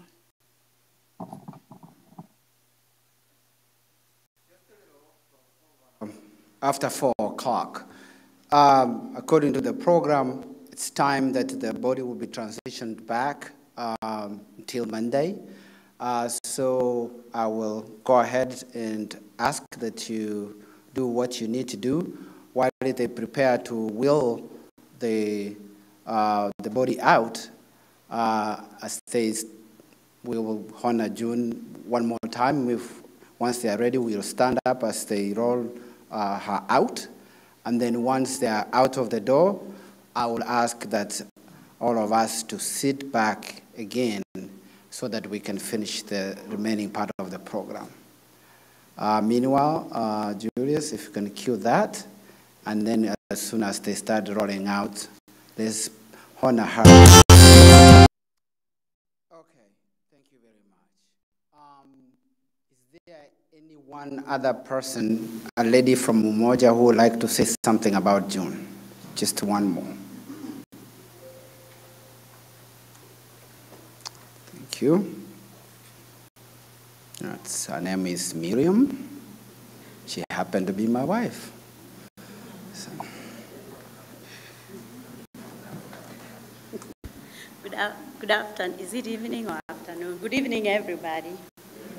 I was not prepared to speak in this capacity as the women ministry leader of this church, but I'm compelled to just say a few words, especially knowing how each one of you has worked very hard to support the family, especially during this very difficult time. And so before I thank you all, let me take this moment on behalf of the women ministry of Umoja Seventh-day Adventist Church and the other surrounding churches, because we work together as a community, to express my condolences to the family of Ogunti, the children, the brothers, and all the other relatives who are here tonight, as we celebrate the life of June. I know that this is very difficult for you, but the book of Psalms 50, verse 15, I think, it says, "Call upon me in time of trouble, and I will deliver you, and then you will honor me." So those are the words I'm leaving with you today, as we all say goodbye to June, at those darkest moments when you question yourself and wonder what to do. May you find time to call upon the Lord, because he never lets us down. So tonight, as we mourn our sister, as a church, it's such a big loss. A lot has been said about June. I could stand here and say a lot more. Everybody here was touched in one way or the other by her. And this is not the end. We are going, I know we are Christians, and you know, when we tell the children, your mom is going to be with you, she's going to be with you in the memories that you created together, in the advice that she gave you each and every day, in the things that she did as a mother. She's not going to be forgotten. So as friends and as a church, we are so sorry, and we stand with you this day and the days to come. And to all the ladies of Umoja, thank you so much for what you do. What we do is really touches lives. I know you've cooked, whether you cooked a dish, whether you gave your resources, you took time, whatever you did for our sister June's send-off, God will repay you. And let us all continue with that same spirit of supporting one another. We may sometimes lack, but I know, and I can vouch, because I've been a leader of women in this church for a long time, and not just the church. When things like this happen, we come together as a community. So when I say women, I mean each one of you. There were so many groups. There was even a group that called itself June's Neighborhood, who made sure that that family did not lack a meal. There were some people who went to that house every single day, and others were working behind the scenes. Thank you so much. As a leader, if you call upon people and they show up and do what you are asking them, it makes your work easier. But today, that is not about it. Today is about June. And if you ever interacted with June, it doesn't matter how long, you will know that what we are saying, that's what she stood for. When she went out, when she was convinced about something that needed to be done, she didn't do it halfway. She did it all the way in. And for that, we are going to remember her, the family here, the family back in Kenya, and the family all over the world. God is going to see you through this. I know this is a very dark moment, but keep trusting in the Lord. Thank you so much.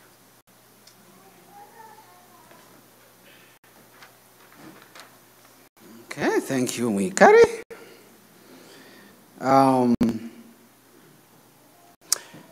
So there are men here in this church. I wonder what you thought about her. if we can get just one to speak on behalf of men of what you thought as your church member. Sure. That is Elder Okinyi. Say a few words about as we come close to finish. Good evening. Let me stand here on behalf of myself and my family. I have a family of 4. I have my wife, I have my son, I have my daughter-in-law, and I have my grandson.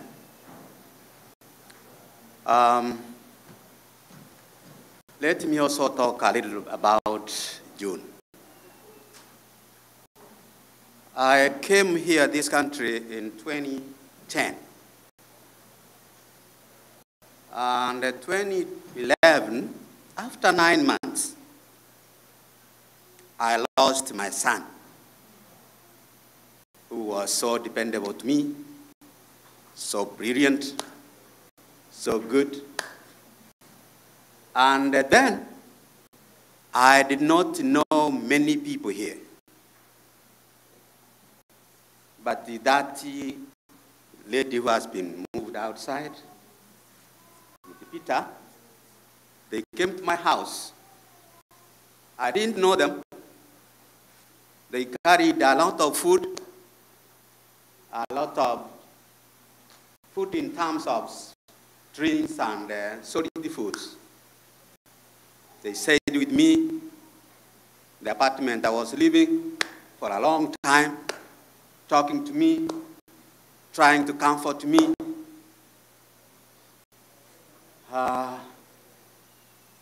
They really created a big bond between me and them. All this time when I came back from my funeral after burying my son, I met this lady sitting behind there. I went, sat close to her, and I was trying to, So from then, I have very, very close relationship with this family. Peter, all the time. All the time.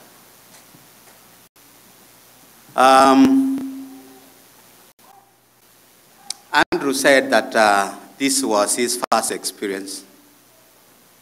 This is a very, very, very touching experience. Experiences that most of you have not had and don't need it.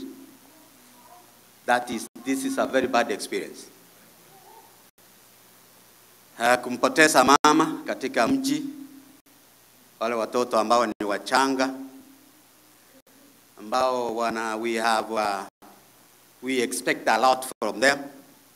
We expect them to go to school, do well. But doing well without the mother in the house, doing those other big expectations without both the parents in the house, it's very challenging.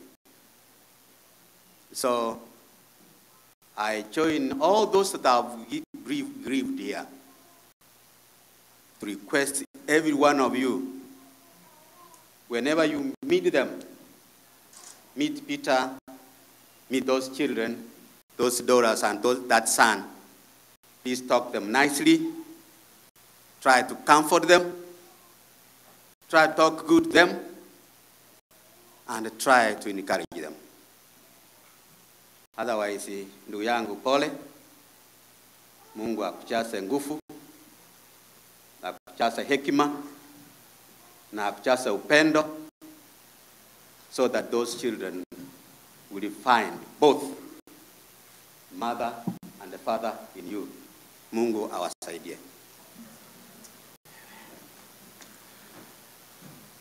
I think we can do with the song after. Is the choir ready now? Can they sing? Can you sing now? Or? Okay, let's have one song or two from the choir to kind of change the mood a little bit. Then after that, we'll have one or two other people to speak as we come to a close. The choir. Choir, please.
Chanzo cha dhambi iletayo mauti.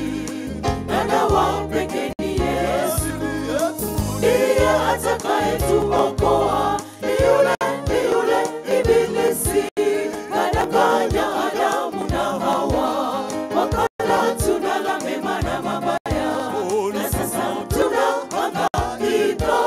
Ndiye chanzo cha dhambi, dhambi iletayo mauti, na dawa pekee ni Yesu. Ndiye atakayetuokoa ni yule ibilisi kadanganya Adamu na Hawa, wakala tunda la mema na mabaya, na sasa tunahangaika. Ndiye chanzo cha dhambi, dhambi iletayo mauti, na dawa pekee ni Yesu. Ndiye atakayetuokoa ni yule ibilisi kadanganya Adamu na Hawa, wakala tunda la mema na mabaya, na sasa tunahangaika. Ndiye chanzo cha dhambi, dhambi iletayo mauti, na dawa pekee ni Yesu. Ndiye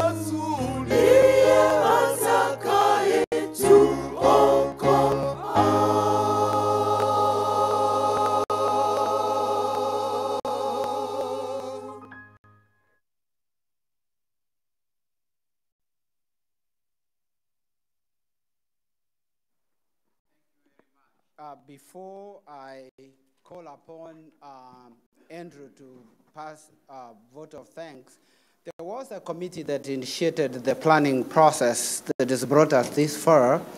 And I wanted to check and see if any one of the committee members that here could come and say a word, and after that, Andrew will come here and give a vote of thanks. Okay.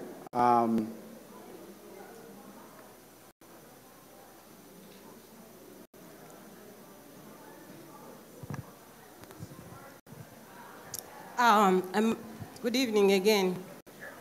I'm going to speak in different capacities, and I thank you so much. As a committee member of the funeral, so many people have done a lot, and I think it's been 30 days or more, actually exactly 30 days now, and there is so much that the community has done. There is so much time that has been spent.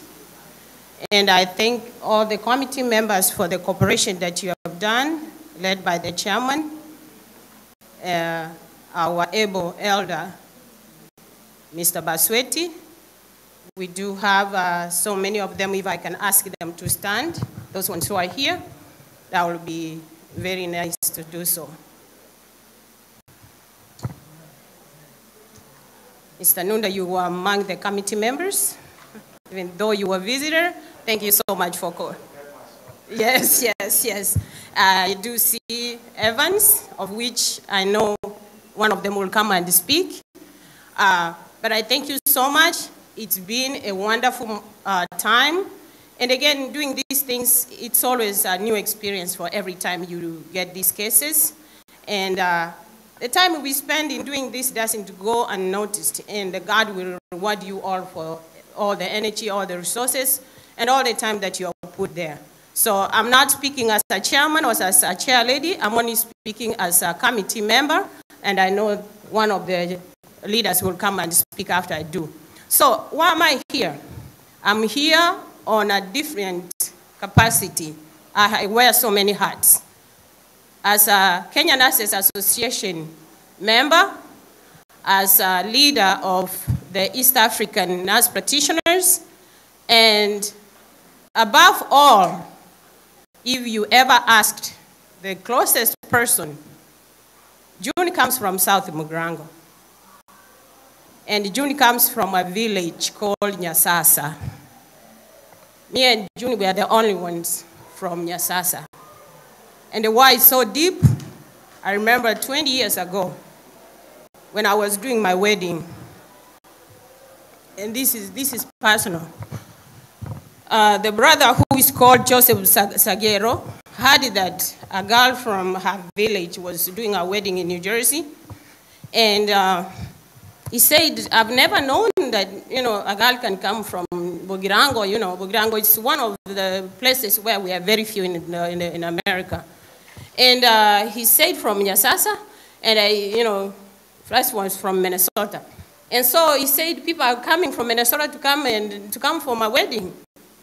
And he drove from Minnesota without my invitation, came to my wedding in New Jersey, and took pride to speak, to enjoy my wedding. So that's how personal it is. When you come from the same place, it's brotherhood and sisterhood.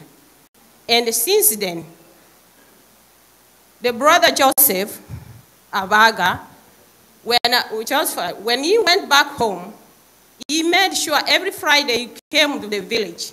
He came to my father. When my father was sick, he would come every Friday, spend time with my father.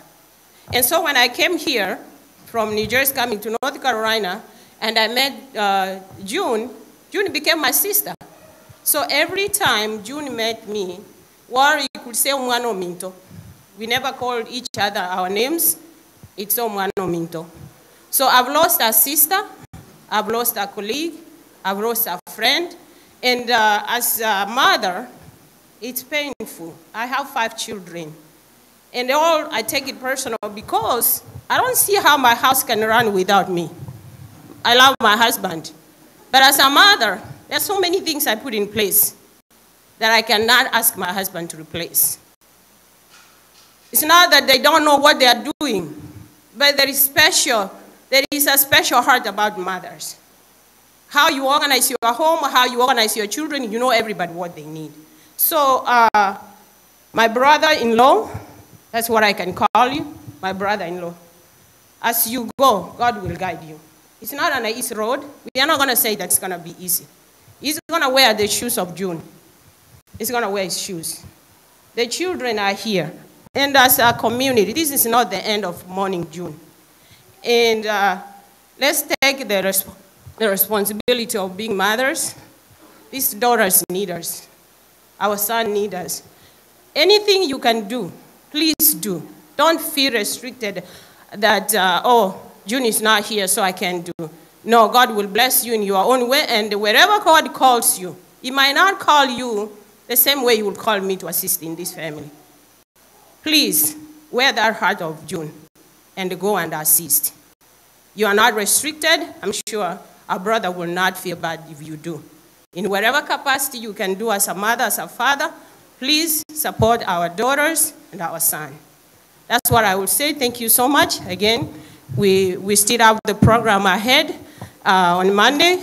Let's not get tired doing this. Thank you so much. Thank you very much, Sister, for those words. Now I am going to take the privilege I have here and call Brother Andrew and make your vote of thanks. And then after that, we are going to stand up and pray and end the meeting at this point. On behalf of my family, on behalf of the children and my brother, everything that I've had in summary, I am going to summarize this way. And using the phrase that I heard from one of the leaders when I attended a graduation ceremony at Notre Dame University, one of the senior guest speakers said, there is no such a thing as a self-made man or woman. In other words, each one of us, we are where we are because somebody gave us an opportunity, somebody extended their arm and helped us and led us all the way to where we are today. I could not be standing here today if it hadn't been for my brother Peter.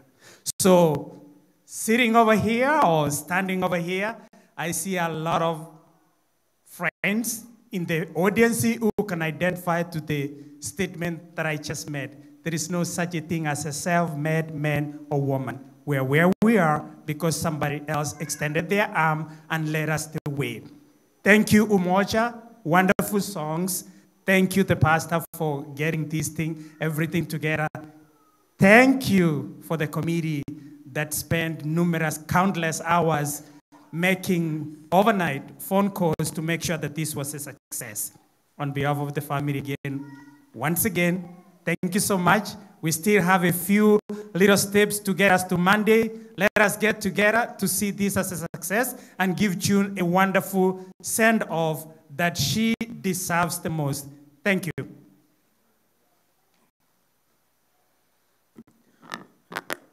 I think we have come to the end of the program. If you can rise up so we can pray.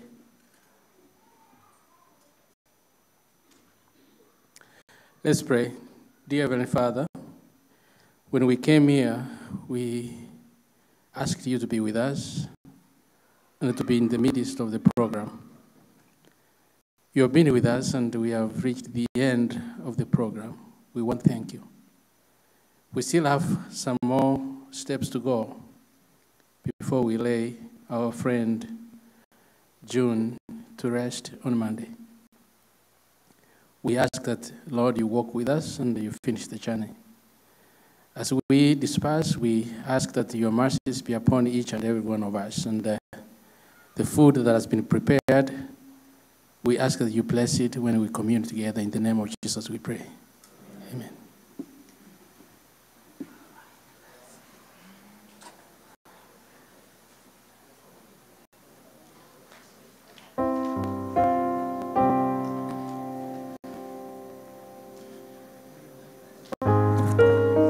Don't go. There is a lot of food in the kitchen.